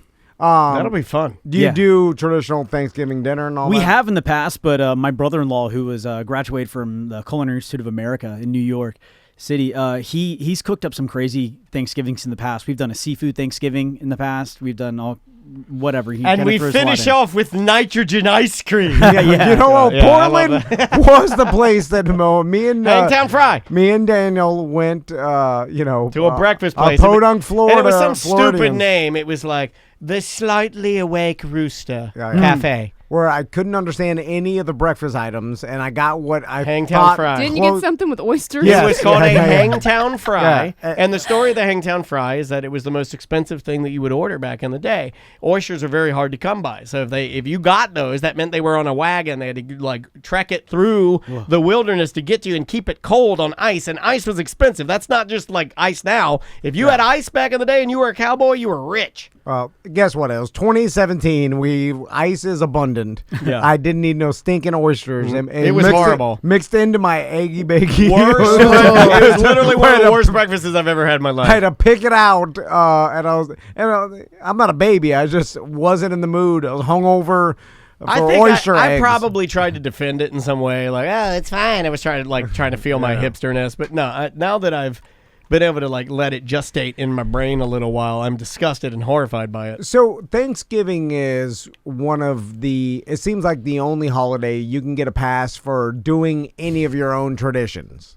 Like Thanksgiving, yeah. Because other holidays, Yeah. like if you don't get on board with the general like Christmas Wait, the tree. general, I have. No. I think I'm progressive right now. Because you could do versions of when you open the presents and the Christmas tree or whatever. But if you do something if you're doing the Festivus poll or something, you're like, you're a weirdo. Yeah. And I'm weird because I'm morning of. No present the night before. No Christmas Eve present. That is BS. Yeah, we don't do. Childhood I hate it when people are like, "Well, you get to open one," and like, no, you don't. You have to wait like every other horrified kid. You have to sit there and freak out all night. I am a stickler on that. I don't give a damn. I do what I want. I am a stickler on the night before because then why do we even have dates? Why do we even have I a agree. watch? What is time? Yeah, what is it if it's like... But the Thanksgiving, you could pretty much do anything. And the more weird it is, I think people like it more, right? Like, they are like, oh, that's cool. Yeah. Instead of like, ugh, a weirdo doing some weird, You know I'm a fan of that I've done before. Maybe now I've only done it once, but I am a fan of this. And when other families have made this their tradition, I think it's cool when they do a homemade Italian Thanksgiving.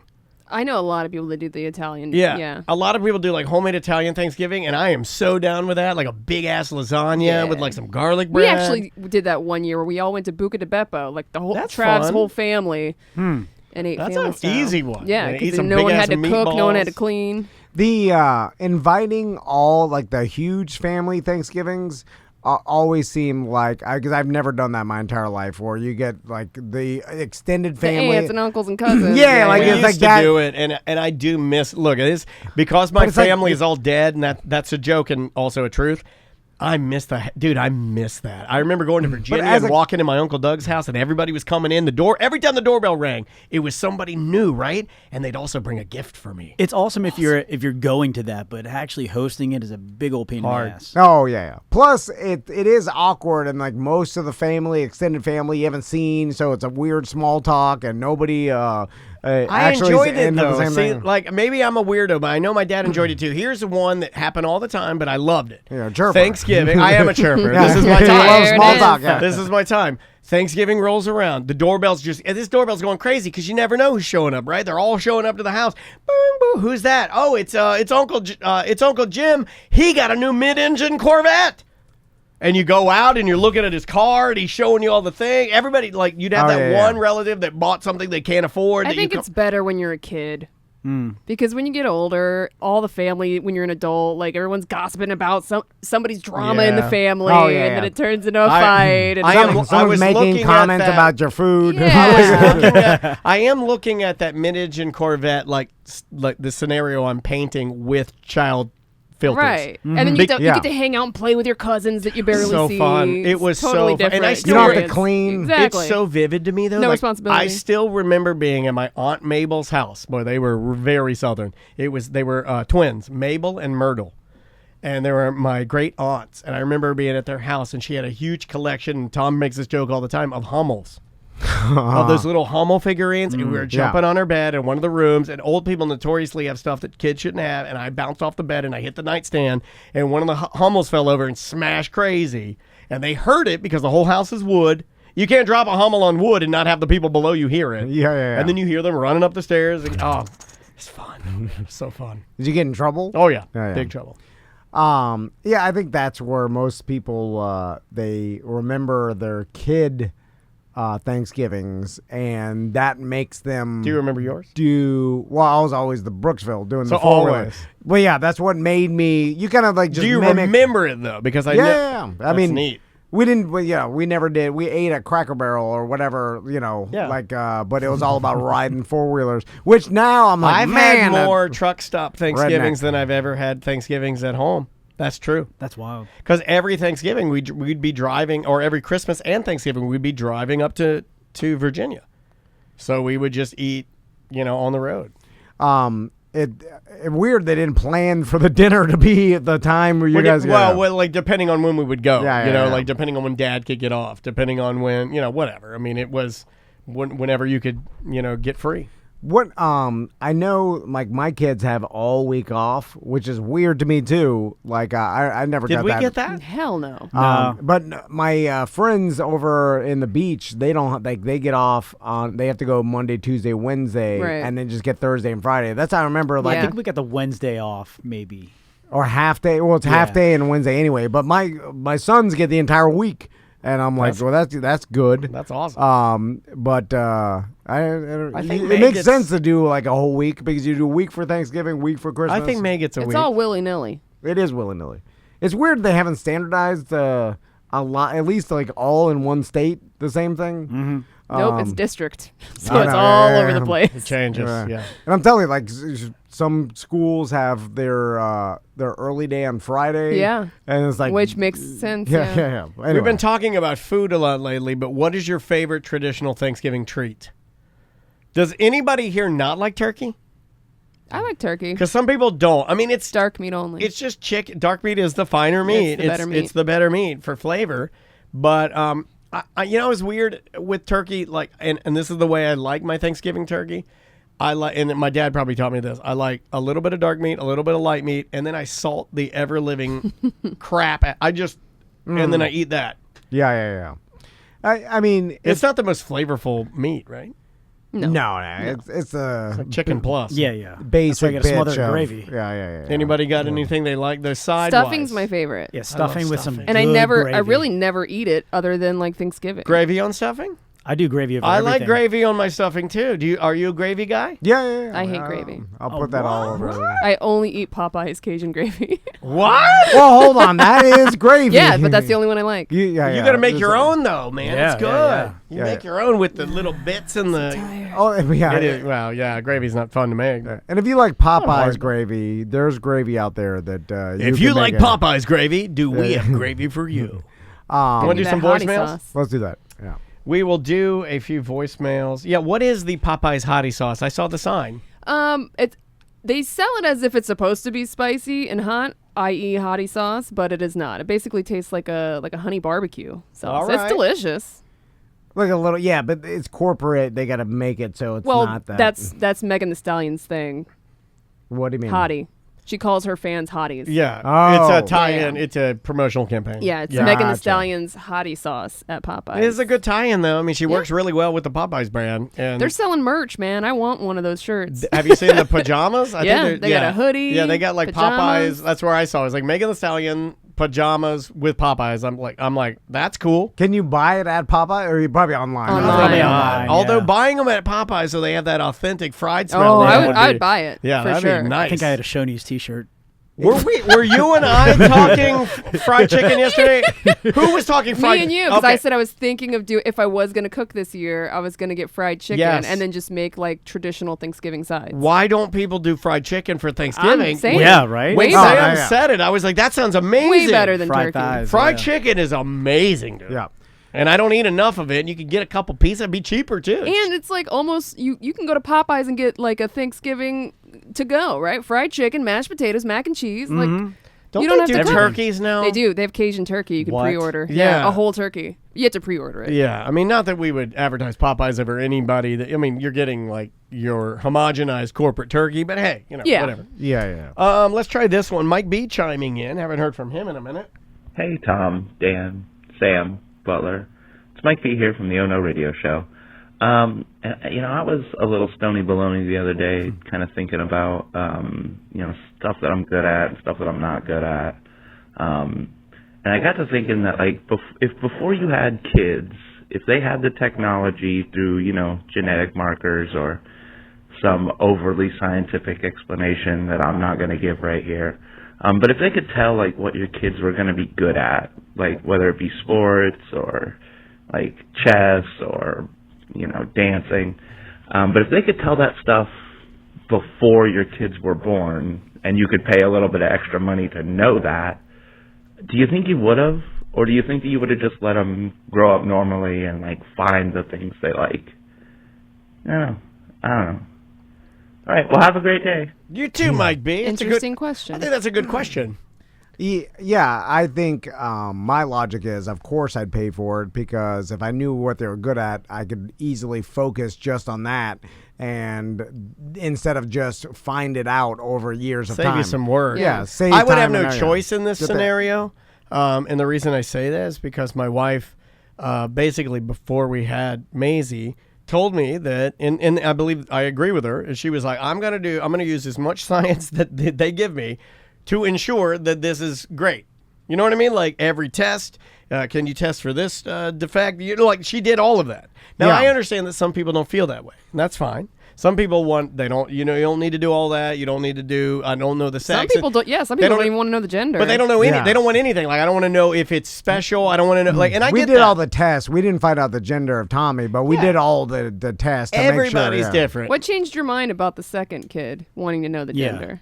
Well, I've told the story, but that was Crystal thought she saw Max's penis in the sonogram. I thought I saw Butler's penis this morning. I thought I was walking in on some craziness this morning. We didn't even talk about that. We can't. Okay. And then I screamed. It's on the cameras. No, you didn't. You're not a professional. You didn't see. You know. And she's like, I saw it 100%. I know it's a boy. And she knew. And then I was like, no, you didn't. Never question her. And then even if she's wrong, you lose on this one. But out of proving me wrong, she called and told them like, I want to know.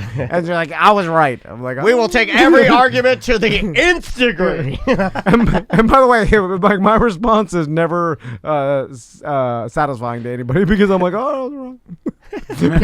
That's true. Because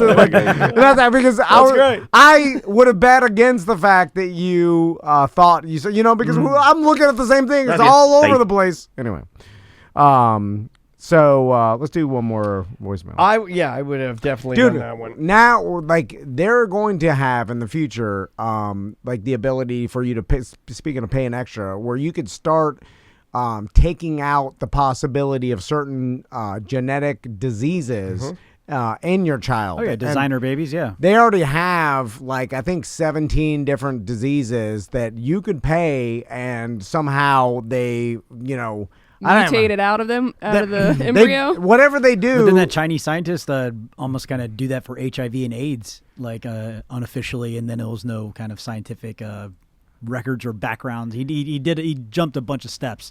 Yeah. There's a lot, and then of course I'm sure in different countries, like they've been doing this for a while. Like it was he violated horrifying experiment. But he got locked up. I imagine at a certain point where we may get to a point where you could take out the any chance no onions. Hold the onions of your kid getting cancer and stuff. And like, why wouldn't you do that? Yeah. I guess the argument being that they're going to offer it to the people who could afford to do that first, and then you're going to have this weird disparity of human where the rich don't get cancer and the poor is all like that would happen, right? Like if this was $10,000 to make your kid not get cancer, like I think any amount of money.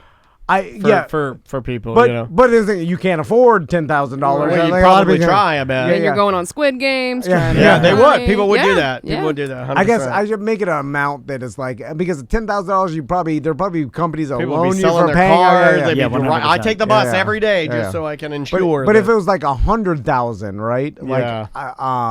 Like I would find a way to pay that. Although there's like a sweet spot, like someone's like 75,000 to 100,000 is like not attainable and not liquid, but you do it. You try to do it, right? You know, but you know what? Like I'd be paying for it with like a bag of pennies. I'd have like, okay, and here's the last 1,000. The deed to my car. Yeah. Harder probably to pay for before the kid is born because you develop this bond more when your kid is born. At least if dad does. I think the mom has this internal maternal instinct. It may even start before then, just with being around it's pregnancy. You know what I mean? Like, but carrying. If Crystal was like, hey, they got this new thing, and it ensures our sons will never have cancer in their entire life. You could take it out of them, and it's $180,000.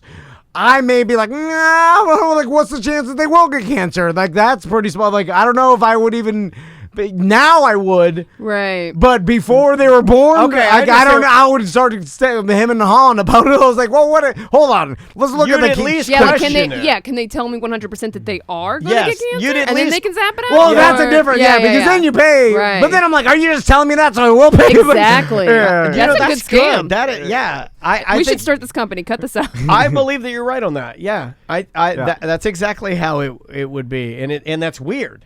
Yeah. And it's why usually the dad takes off and then, you're like, how could you do that? Because if you don't bond with the child, like for any amount of time, then there's no bond there, right? Yeah, so sure. it's easy for you to take off. A lot of times you're thinking in the mind of a parent that's bonded with their kid and be like, I'll kill myself before I ever leave. Like, you know what I'm saying? Yeah. And but if you've not bonded with the kid, I mean, think about all the deadbeat dads and the dads that never hang out with their kids. Yeah. And all of our 295ers, like every single one, like a 75%. It seems insane, but if they never established any sort of bond, like it's probably easier for them to be away from their kid. Yeah, right? For we sure. We got to take a break, or is this? We're outta here. Are we out of here? Hey, have a great rest of your whatever. A weekend. Yeah. Bye. Welcome back to A Corporate Time with Tom and Dan. We are Breaking news. live inside Jana and Jason's mini camper while they're waiting out a storm in the Keys. How you guys doing? Awesome. Life could not be any better. Ooh, I can hear the rain. I can hear the rain. Maybe we had a rainbow, maybe some sunshine, maybe a gentle breeze, but other than that, everything is great. No, let's be real. I have diarrhea. I've had diarrhea for now how many hours? Like Chocolate since this rain. morning. We Oh my God. accidentally left my wheelchair out in the rain, so it's soaking wet. And a lot of Every people time don't I know need that to go if to the bathroom, a lot of people don't know I'm that thinking- when you're in a wheelchair and you leave your wheelchair in the rain, you get diarrhea from that because your wheelchair caught a cold. You definitely turn into a soggy bottom girl. Yeah, there you go. I have swamp ass. Seriously, Oh, come on. We're staying on the beach, and so our bed But on a wheels. highly exfoliated swamp ass with all the sand in here. Our dog has sand all over her, so the sand is now Oh, there she covering is. our bed, Tater. and we're miserable. Come and knock on our door. Come and knock on our Look door. at where's Tater? Put Tater. Oh, look at Tater. Ah. Oh, look Now- at that. Look at that sweet face. You can feel Oh, how my she's stars. been moist. Now, She's a wet permed girl.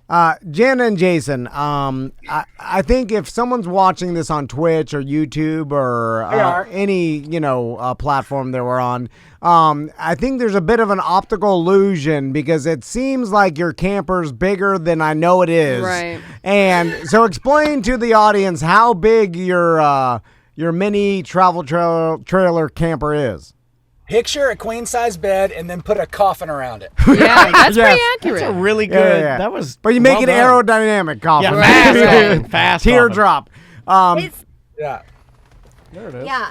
It's literally Now like we do have these windows, but Jana made these Groucho or they're like 6. It's like 6 feet by 6 feet, and you. But you can also see how steamy and humid it is in here. Just by Oh, Hot man. breath. And right outside of you looks like a boiling Hawaiian swamp.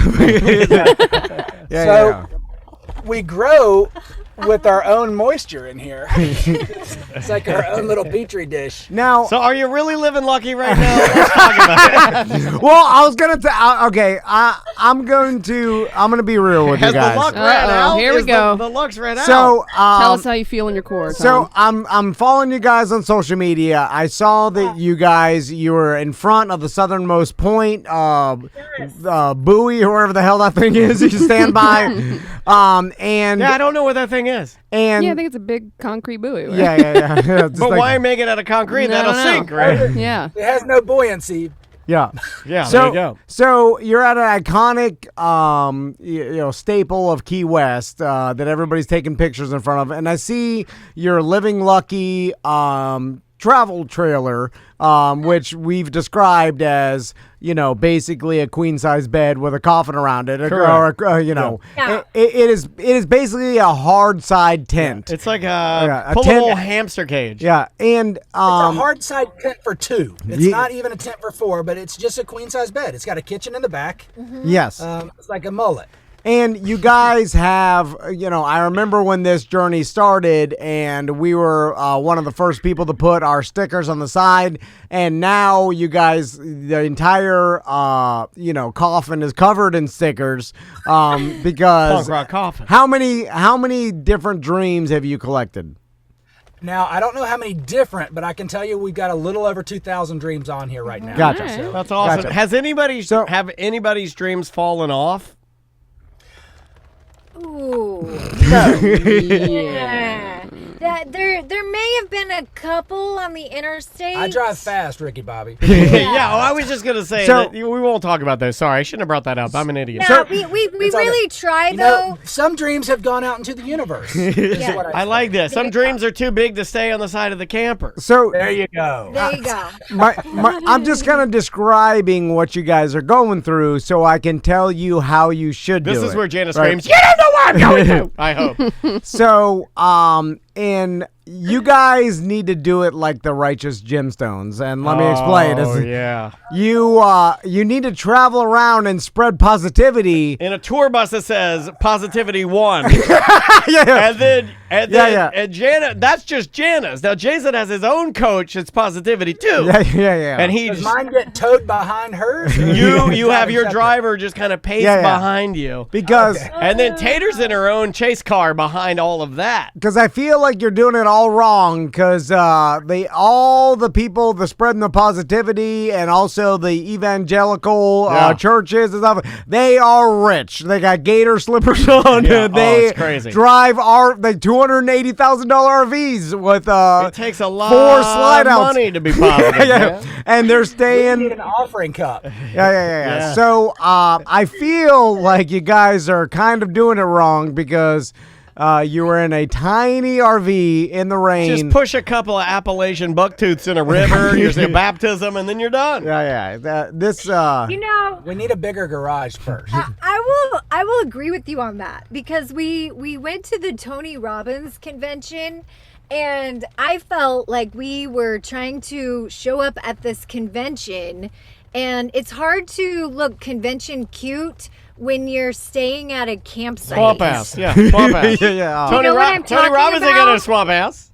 And not only that, like Jason chose this campsite to stay at, which was a safari campsite. It was the Lion Country Safari. It was awesome. Oh, that place is a dump. Carol Baskin was sitting right there in her lawn chair it was the plastic lawn chair with a cup for coins when we got there. There's nothing sadder than when housewives that have no other purpose in life try to raise money for like monkeys that have burns.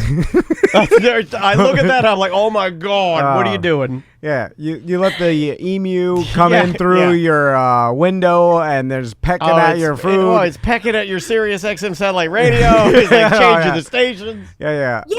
Like we would get home from the conference, and sometimes the conference was lasting until midnight. Yeah, like we were getting home at 1:30 in the morning. And we were trying to sneak in, but we would wake up the lions. And so then the lions would start roaring, and then that would wake up the other campers. And then in the morning, when we get ready to leave, it's hard to put on business casual when you're getting ready in, with a hose in the middle of the jungle. No, I get it. I get it. Now, you get it? It's okay, Jane. There's two things here. One is you guys can argue that you are the most positive people because, Tony Robbins can be positive. Easy to be positive when you're in $1 million tour bus and you're rich beyond anybody's wildest dreams. Yeah. So when you're traveling around a year in a tiny travel trailer in Key West with a dog and are still positive, that lends more authentic, authentic is easier for me to say. Authenticity. To your whole platform. Well, the big thing we learned at Tony Robbins is the difference between where we are and an $8 billion a year revenue stream is really just a 2-millimeter shift. So what are you guys doing in Key West? Sitting in a camper.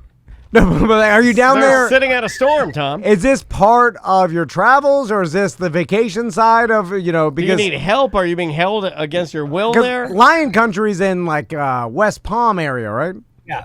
Yes. Actually, we did the Tony Robbins thing in West Palm. We had a speaking gig. Just north of West Palm. Just north of West Palm. So that was earlier last week. And then we did the Tony Robbins thing for 4 days.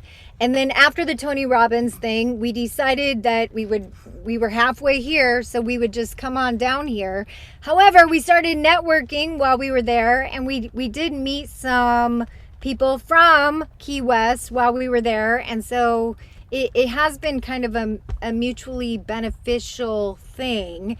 Like, you never know. Like, the people that you meet, it does feel like we're meeting the right people at the right time.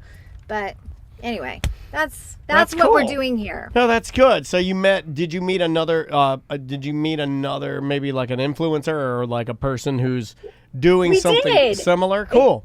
Yeah, so I teamed up with some people in Clubhouse that facilitate the Miracle Morning Clubhouse room. And I don't know if you guys have ever heard of Hal Elrod. His story basically is he was in an accident and he was searching for a morning routine. And so he started researching all of the greats, the most successful people in the world, and what they have in common. And what he came up with was a morning routine. It's called the Savers routine. And Tom, you talk about this a lot. Like, you want a routine, but you're not built for routine. Yeah, but Tom brings this up like there are certain people like your Steve Jobs and these people, Elon Musk, like there's these people that like crush it, who they take a lot of the minutia out of their day to day so they can use their brain, because supposedly you only get a certain amount of decisions that your brain can make throughout the day before you get so decision fatigued. Quality decisions. Yeah, and then you crash. But you've been kind of wanting this, right? Like a sort of I get up, I do this, I do this, I do this, and now my day has started. Yeah. Yeah. Well, wait, what they found, so the Miracle Morning Routine, I love it because what they found is in 1 hour, they do 10 minutes of 6 different things. So they wake up and they do 10 minutes of silence. That's your S. Then they do 10 minutes of affirmations. Excuse me. There you got Corona. Get out of there. Open the window. Cough outside. My God. They do 10 minutes of visualization. That's your V. They do 10 minutes of exercise. That's your E.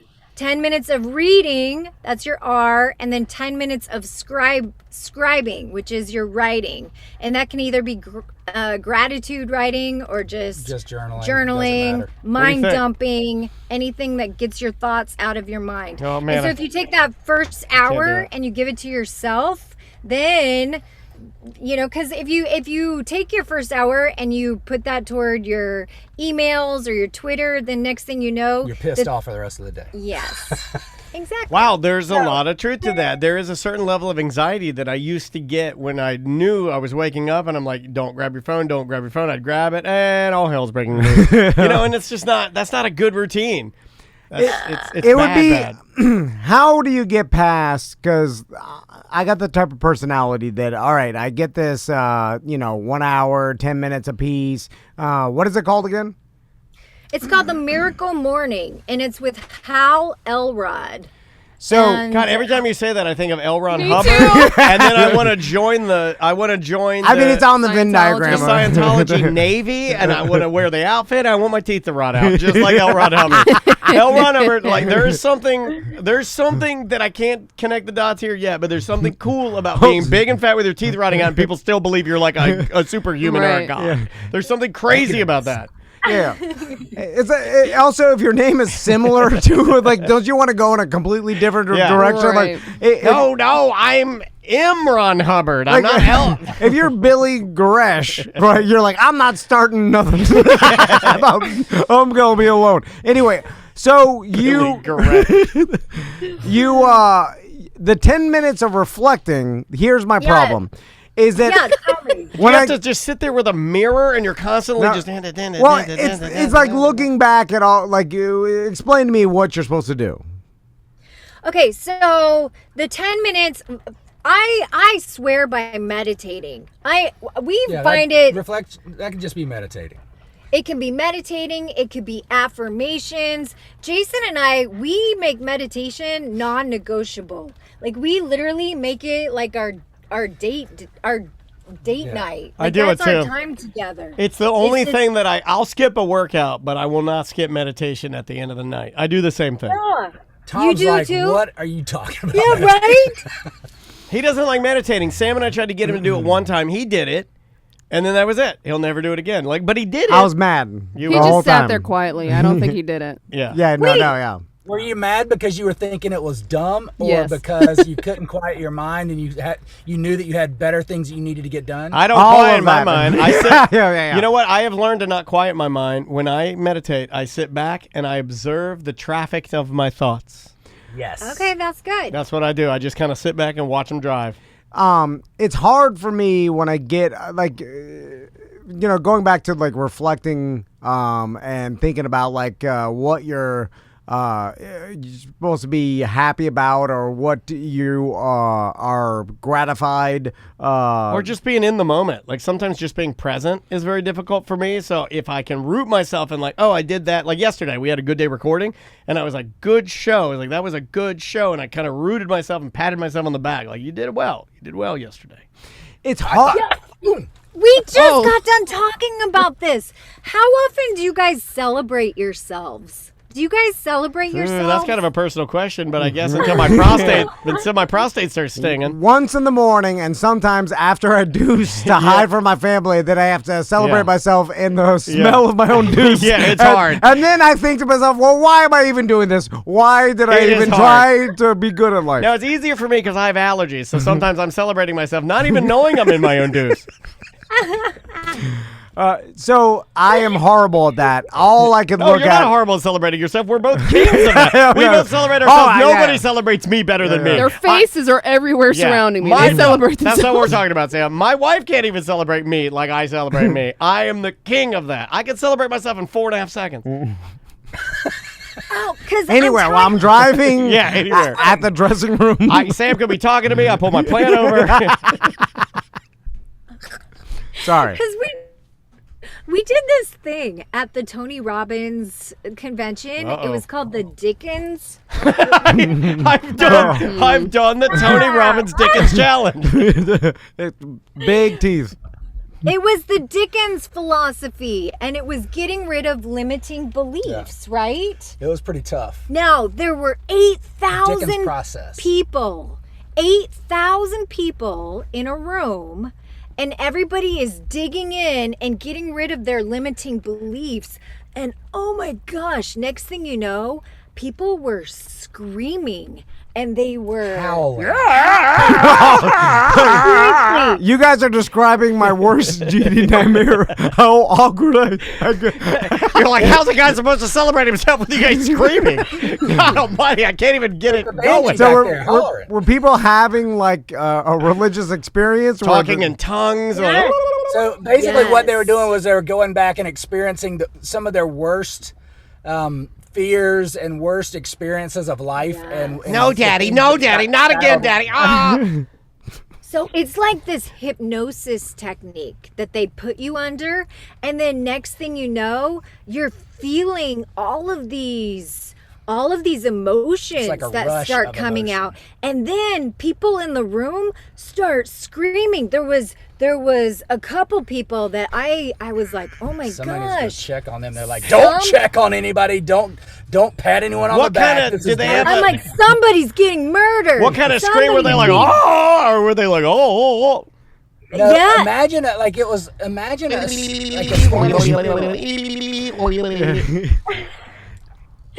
It felt like some really serious stuff was happening, and It was scary. Like, it was really scary. Jason farted back in the door. He tater farted. Hot dog fart. Crack the door, my God. It smells like Purina 1 in here. Crack a window, my God. Did you buy Crack your feet. You bought those? You know you can't give tater nudgies. They have too much animal protein in them. They're going to get diarrhea. I will say, and this is... That's what it is. These things are really mildew bad. has a really weird smell to it. Whose shoes are those? Those are Jason's. Those are cozy. I will say something about I hate about my personality, and I feel I gave it to my sons and whatever, is that I've never joyously expressed myself in any way in public ever or even private. I've never done. You don't know joy.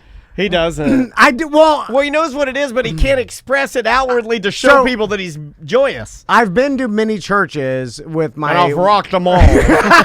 With my wife's family or friend's family, whatever. And then every time I go to church, I'm very respectful and I do the thing and I bow my head. I'm not just like a D-head or look straight. I'm like, I don't believe. I'm just gonna stare. I do my whole thing. I just mimic everybody like you else. did with us with meditation. Yeah. Yeah. I just pretend. He's a people pleaser. But I'm not. In my head, I'm just trying to think of other things and like do work in my head. I wonder when I can get out of here and celebrate myself. Oh man! And then when I see someone like get the feeling of Spirit like of Jesus, they put their arms up and then they're like, yes. Like, give it to me, God. Say it so, make it so, baby. I swear to all I can do is like, put your arms down. That's embarrassing. I do want to say that. I'm like, stop doing that. God is not in you. Stop that. Well, not even that. I'm just like, how are you so free to do that and not feel like it's corny or you're I like it when the people start dancing after they've been healed. Man. Yeah. I feel like it's embarrassing to do, like, to let yourself. Let yourself go? Yeah. And lose yourself, maybe? For the people at the,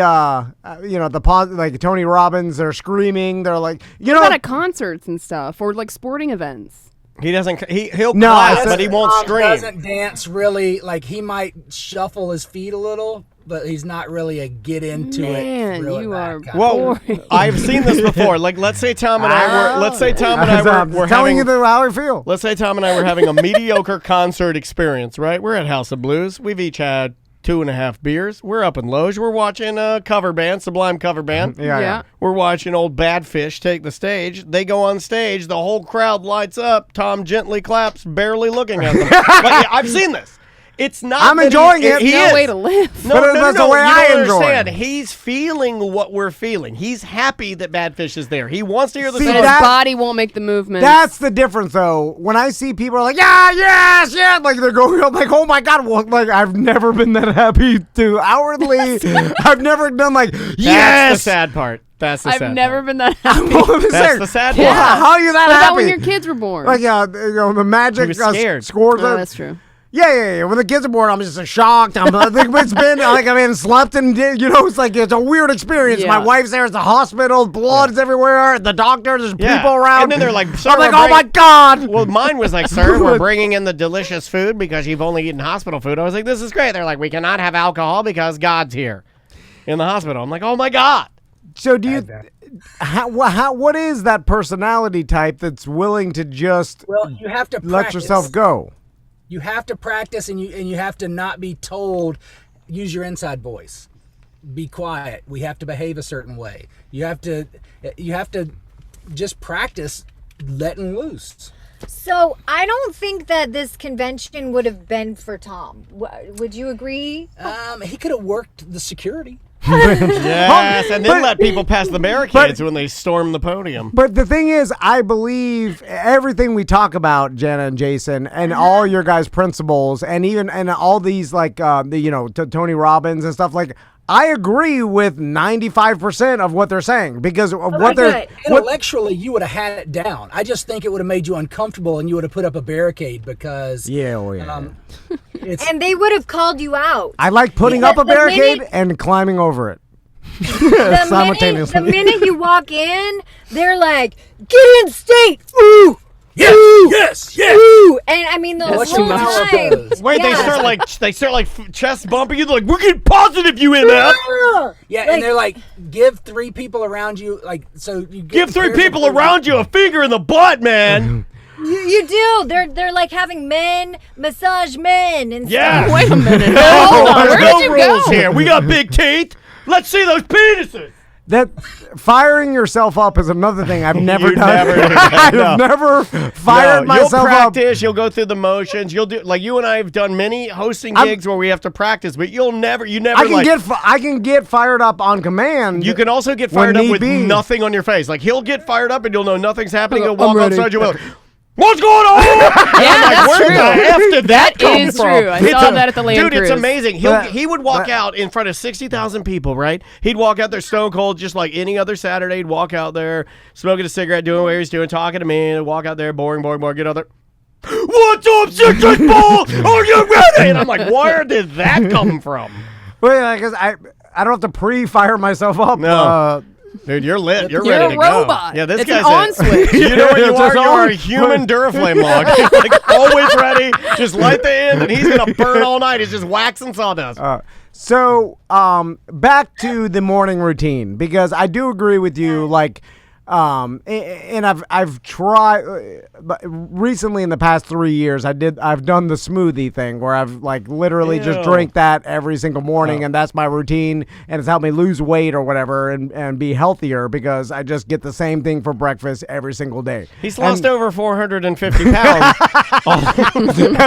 It's amazing. And he can walk again. And I will tell you that solved a lot of problems in the fact that I don't have to think about what I'm going to eat for breakfast. No. I don't have to, just you go and you get the smoothie every single day. It's routine. Yeah, and that and that does help you. But I've seen these people, like the most successful people in life, like have super schedules and obviously have optimized their time so that they can get everything they can out of the day, right? That's what you have to do. But for me, when you plan out everything to that extent, and you even plan out like I'll have half an hour a day for just whatever I want, like that starts to bother me that everything is so planned, and I start to try to He likes chaos. resist Yeah. that because I grew up in chaos, so That's what you're comfortable with. I feel my more God. comfortable in chaos Totally makes sense. than I do in a super planned environment. I want to rebel against the plan. That makes sense. So becomes how do you too do that? stringent is what you're saying. It becomes too structured. Yeah, even in the terminology that they're starting to use, calling it weaponizing their time is it makes it sound almost not palatable, right? So it's but if you just Jana calls it, or a lot of people call it habit stacking. So you pick that one thing that you've put into your routine, and now you just add one more little thing to it. It doesn't have to be big, because like for me, I go to a Tony Robbins event and I'm like, yes, all these great things, I'm going to do them all, and I'm going to do them all next week. I mean, I've got cleanses, I've got all these things. But you can't, if you try to overload your system, it's not going to work. But if you stack one more thing on top of the smoothie, and then that works for a while, and then you stack one more thing, like, hey, I'm going to read for 10 minutes. And you stack one more thing on top of that. Every time it feels like it's just part of you now, you identify with it. That's just what I do in the morning. Like now, I have a smoothie in the morning. That's just who I am. Do you think you're Smoothie Tom? Have you guys met Tony Robbins? Oh, yeah, from the audience. Like, hey, Tony. He's like, hey, everyone. Wait a minute. He doesn't allow you to go through after you walk on the fire and at least shake his big tooth hand? Like, I would He wouldn't imagine. shake Jana's hand because she'd walked on it on her hands. She had blisters all over her hands when she was done. So We have not met Tony Robbins. We have not. Is that on the We bucket would list? like to. That's on the bucket list, and you want him? Is That he is on the bucket list. So it seemed to me like I saw recently. He was in Shallow Hal. Remember that? Oh yeah. I was watching that movie. I'm like, oh my God, that's Tony Robbins. What's he Why doing? were you watching Shallow? I don't know. It was odd. I was like, I don't think they can make this movie now. I don't think you can. So Tony, I saw this on TikTok, I think, or some social media. That's where you get all your news from now, right? Tony Robbins was talking to this guy, and it was in like one of these conferences or presentations or whatever, and he was in the audience, I guess, doing some crowd work or whatever. And then he was talking to this guy, and this guy was standing there, and then like Tony Robbins like, you know, this is your problem, this is what you're doing, blah blah. And the guy's like holding back. He's doing that, you know, trying to hold back his crying, like tearing up. He's like, and he's literally having like Tony Robbins is talking to him, and it mimicked a religious experience to me, right? Like it seemed like a pastor or someone at church talking to you know, someone in the audience, and then like, you know, the next thing, Tony Robbins didn't do this, but it's like you put your hand against him and he faints, and that whole thing. Right. But it was like, well, it's in the same Venn diagram as that, right? And it was weird because it's seemingly 100% like Tony Robbins was basically reading this guy because he was so moved by it. And I was like, I bet Tony Robbins has the same thing that Jay Moore and a lot of these guys have, like where they can easily read people to the point. Body language. They can tap in. Yeah, where they just need to know a couple things about you, and then they can basically sum you up to the point where it seems like, oh my God, this guy has like supernatural powers or whatever, even though he doesn't tout himself as having that. But you think I'm accurate? And you're already talking to people that believe in you. Well, I think there's NLP, neuro-linguistic programming. I think we all speak in certain words. When we say, I should do something, that's a key right there where when we say sentences like that, people are like, oh, that's a limiting belief right there. Or there's like, the way we speak. It sounds like you're peeing on a piece of paper while you're talking. I'm sorry. I'm so distracted right now. It sounds like there's a piece of notebook paper underneath you and you're just peeing on it as you talk to us. It's raining. Please stop peeing. But I also think he can take one look at us and he can tell our socioeconomic background. He can tell Jana, approximately you were in an accident, where am I right? From in the United States. I think. Yeah. Are you having trouble hearing me? I'm so sorry. No. And he's coached so many people, and we all have the same problems. I mean, we really all are looking for the same answers in life, and we just all have different experiences where we go after them. So we all just want to feel like we're enough and that we're contributing to society, kind of. So this is what my dogs sound like in my bedroom, by the way. Just straight peeing on the floor. I'm like, there they go. I can hear it. I can hear them. I'm so sorry. No, it's fine. I like it. It's like a theater in the mind.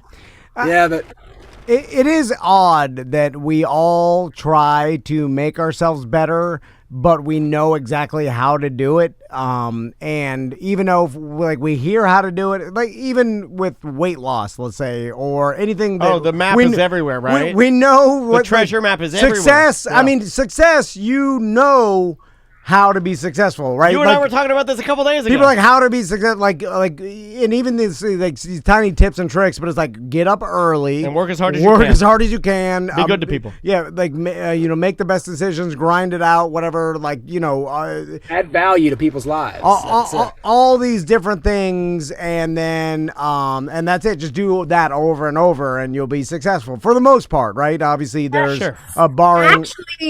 Actually, success comes back to most of the time, people will end up about the same successful patterns as their family ecology. They'll end up at about the same as where their parents ended up. And that goes back to our programming that we had from ages 0 to 7. And it's very odd. Everything happens in our subconscious, and the more that we start unpeeling the layers, like we've all been programmed. So we might think that it's all about hard work and all about, how much we show up and how committed we are, but we have self-sabotaging behaviors.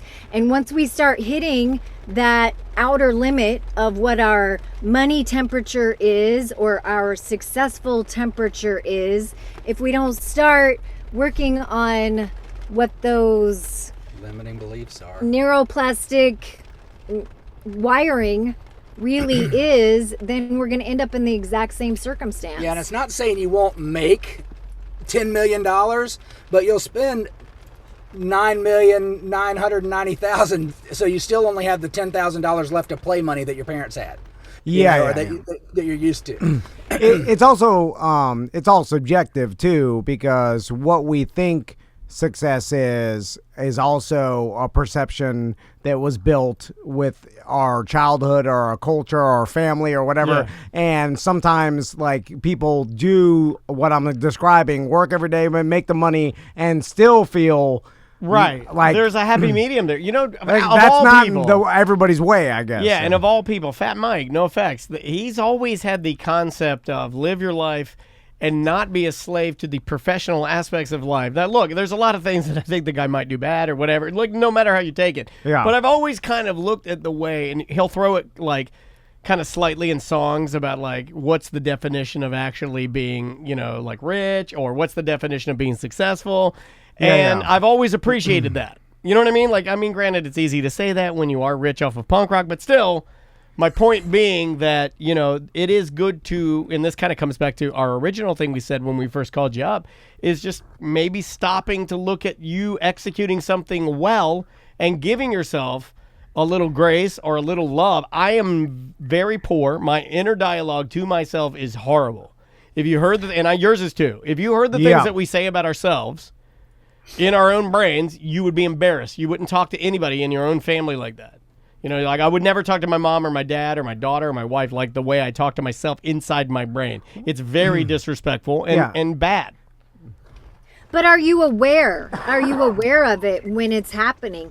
Because that's really the first step, is when we're aware of it happening, then as long as we're conscious of it, then we can start to realize the patterns. What we say after I am, so many times people are like, I am so tired. I am so overwhelmed. I am so... Whatever you say after I am is what your life becomes. So we're actually manifesting our own lives. What we believe inside is what we create. I'm trying to cut down on the little ones I do. Like, for instance, you and I are real bad about this in the group text. You did it yesterday or 2 days ago. You said something, you might have been wrong about it. No big deal. And you're like, I'm an idiot. Like, I do that naturally. I call myself an idiot maybe 100 times a day. I'm being honest with you guys. And I do think, I used to not think. We talk down to ourselves. Correct. I used to not think that mattered. No big deal. Whatever. It's not. It's just internal dialogue. I think there's some truth to it. The way you speak to yourself, and if you get into the and also allowing yourself to make mistakes. You're not an idiot. You made a mistake. Made a mistake. No big deal. Everybody does. So would you ever talk to your child like that? Right.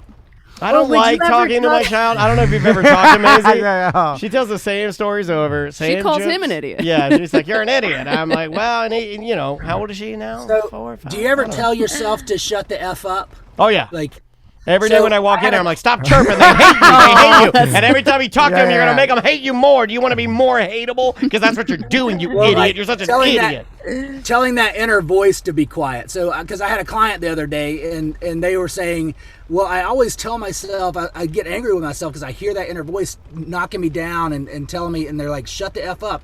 And I was like, I'll change the F to a D and shut the duck up, because if you take that, you're not talking down to yourself, you're talking to a duck, which you've separated that voice from yourself. Oh, you really lost Tom. Now I'm going to call you an idiot. Oh, Tom's so mad at the duck analogy. He hates it. We lost me at the duck. You ever seen a grown man kill an imaginary duck? You just did. He's wringing his neck. I hate ducks. I still hate ducks. And I have never hated ducks to the point of passing out or blacking out. So how long are you guys in Key West for? Are you going to the old... You're going to go to Eden Bar and take all your clothes off and show your bush. That's probably not much longer. We have Thanksgiving next week at Eden Bar. Oh my God! You got to go for the Thanksgiving bush buffet at Eden Bar. Celebrate Thanksgiving next week. Where do you guys do Thanksgiving? We're going to Tallahassee. We go to Jason's family for Thanksgiving, and we celebrate by the river. His family goes down by the river, and they dress like pilgrims. Yeah, we pass rattlesnakes around and save each other. Oh my God! You guys dress up like pilgrims and go down to the river? Are you joking, right? We don't dress up like pilgrims, but we do go down to the river. What do you do down there? We sacrifice. All right. A duck. Sacrifice a duck. We go down there, we kill a bunch of ducks. It's a bunch of blood everywhere. Do you do that move that other people with RVs do where they'll go to your house and then they'll stay in their RV in your front yard? That's what we're doing. Okay. It's more to stay away from my mother. Gotcha. Yeah. Because She doesn't. it's an odd thing when you're staying in the RV and the person has extra room in the house. I've had to big ass mansion, like a huge mansion. Yeah. You're like, I'll just stay in the RV, and then you're going to sleep, and you're looking, and you see the lights on the RV, and you're like, why don't they just stay in the house? Okay. Wait, do you think that's rude? Do you think that's rude? Okay, true story. Okay. It is kind of rude. You I remember don't my think mom and so. dad's house that your wife sold? Yeah. Okay, you remember that house? It's a long house. Yeah. But it was a big enough house to have, 3 people live in a long house, right? We had 3 other bedrooms we could have given relatives. But we had relatives. Oh, they might hear this. I'm going to say it anyway. We'd have relatives, and they would come, and they would bring their schnauzers. Right? And my dad's, I don't want those goddamn stinking schnauzers in my house. And they would stay in their RV, and he was totally cool with it. He would just shut the doors of the other bedrooms and act like they were walls. Well, that makes a difference if they have dogs that you don't want in the house. Yeah, but family, you're expected to be family, right? Family, my dogs are your dogs. We're family. It caused some big arguments. I just had a buddy that was traveling in RV. He came to my house, and then he stayed in his RV in the front of the house. Not the front of the house. Well, it's pull it on the side at least. Hey, I got a guest bedroom. Where my house not good enough for you? Big bedroom in your RV, right? Maybe he was just celebrating himself. That's what I was thinking. Yeah, maybe. People do get offended, but it's like people like their own space. Yeah, I don't like people visiting my house. Like, I don't really want you to come inside. That's true. I It's haven't not visited your- your house in a long time. Oh, no. Has anybody visited Not Daniel's since house? we recorded there. I haven't Guess been what? to his house. Here, I'll throw this out there. Is it your house? No, it is not. All right, then bye-bye. Not Not your house. You're supposed to let No, I'm invite not. people in. You though, like Tom's. I haven't been to your house either, except for when we recorded the You show go there. to Tom's house. I've invited every you. time I go to Tom's house. true. The windows and doors are wide open, like it's not even a house, and his wife is walking around with They're like all barely any nude, clothing yeah. on. It's awesome. When I walk around Tom's house, everybody's nude. The windows are open. It's like Key West Castleberry. All right, Jana and Jason, where can people find all your content and your travels? StartLivingLucky.com. Are you making fun of me? No. Okay. You're on a fight. How do you guys? Okay, I can barely. You're miserable right now. Right? You're so mad. I can barely, like, me and my wife go on vacation, have to be in a hotel room for a long weekend or whatever. Like, I just like, oh my God, I just want to go to shut You want to myself borrow in the the car. camper? I'm about to go in an RV, but ours is big. Like, we got to slide out. Yeah. And there's 2 bedrooms and still too small. And 2 kids. Yeah. Wait, is that what you're doing for Thanksgiving? Because I wanted to find out what you guys are doing. What are you doing? Yeah, we're going RV camping over in Brooksville, riding 4-wheelers and whatnot. And I'm just staying at Oh, home. adventure outdoors? Yeah. We did it. I did it as a kid, and then I kind of kept the tradition going. So but again, it's a big RV that has AC and has slide outs. TV, refrigerator with freezer because there's nothing that my dad outdoor refrigerator. My dad insisted that we have a freezer on our camper because some of them have refrigerators, but not all of them have free. My dad wanted ice cream on camping. Like it was that's when you know you're rich is when you can have ice cream in your camper. My dad thought we were like the richest people in the world. Yeah, now it's hot tubs. We just looked at one with a hot tub in it, and I was like, you got to be kidding me. Well, that's the way to do it. That is the way to do it. That's living lucky. Yeah. Right now. Yeah. I don't know if you guys are doing the best for your brand because I'll be swinging around my golden banana. I mean, look at this. Like you guys are in Key West, but I don't know. I kind of rather be here if I'm just looking at the both. I mean, inside AC. Like looking at you guys, I'm like being unlucky is not that bad. We've come to Key West 3 or 4 times in our marriage, and every trip has been disastrous. We're not so sunburned we can't move. Religious people. Our first trip we got so sunburned that we couldn't even touch each other. Like literally, Oh my God. it was miserable. Religious Our people second think that trip- it's the curse of the people. They're a little loose down there with the morals. So that's God cursing the area. Oh, maybe. Our second trip, we went on a jet skiing tour, and we were put in this group with some sumo wrestlers. Yes. And next thing you know, the one sumo wrestler fell out in the middle of the ocean, and we couldn't get him back on his Oh my jet God! ski. They're like, help him! You're like, ew, he's fat, gross. Oh, he couldn't get. Literally, they did not have anything other than we had the instructor's jet ski, which was like this untippable jet ski. It was like a small boat, and they're like, we can't get him up. We've tried for like wasted the whole tour. Somebody trying please to get help him me. onto a jet ski, and they're like, can you get off? Let him ride with your wife. I was like, all right. He starts climbing up. Yeah. And the jet ski's literally doing like this. And next thing you know, I tip over backwards with the sumo wrestler guy in the ocean. Like, it was a disaster. It was an absolute disaster. And And now you got a paraplegic and a sumo wrestler in the water. Joke. This is like a. Did they have to tow him back like a bit? Sometimes you catch too big of a This shark is like and you a have to joke, just right? drag it. It's like a person in a wheelchair, a sumo wrestler, a black guy in the Tooth Fairy walking to a bar. It's like, that's what I'm waiting for. It drives me nuts. And nobody spoke English. It was a really, really So bad us and the guy. situation. Yeah. That's not lucky. No, we got lucky after that. Oh, I know what that means. Yeah, big sumo. In the sweat box. Stinks in there. All right, It's like guys. a sumo's diaper in here. Well, drive safe, and we'll Okay. we'll talk to you soon. Hey, and also we would like to be involved with your toy drive. So when all that happens, tell us how we can be involved because we want to help you out. Tom, All right. you have a toy drive? Yeah, it's called Baby DJ. It's really popular. That's ours. Start spreading the word. When you donate to that, that's Tom and Dan. Just remember that every dollar from the Baby DJ Fund goes directly to a family in need, courtesy of Tom and Dan. Is it supposed to be Baby Radio DJ? Well, it was never- I think Doc and Johnny started the Baby DJ Fund. Oh, and it was, Doc and Johnny. And then, but what's funny about that is, like, I don't want any more scumbag people on the earth. Don't make these babies turn into DJs. Just give them. I'm all for kids getting all kinds, especially kids that have nothing. Give them everything, right? I'm all for that. Yeah. But don't turn them into stinky ass, fat, mean, terrible human DJs. Terrible. All right, Jana and Jason, we'll talk to you Rock, soon. thank you so much. We'll talk to you later. Later. See ya. Yeah.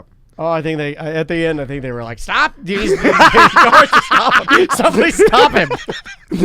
We gotta get up. What are they doing? This isn't lucky at all. Every time we call in, it's. We should end. If you trace with everything every that she's guest, going, be like, we gotta get out of here. If we trace everything that Jana's been through, right? Yeah, The yeah. whole trauma of the sumo wrestlers. I mean, that makes sense, right? That makes sense. That's a small camper. Yeah. It's small. It's real small. All right. Bye-bye.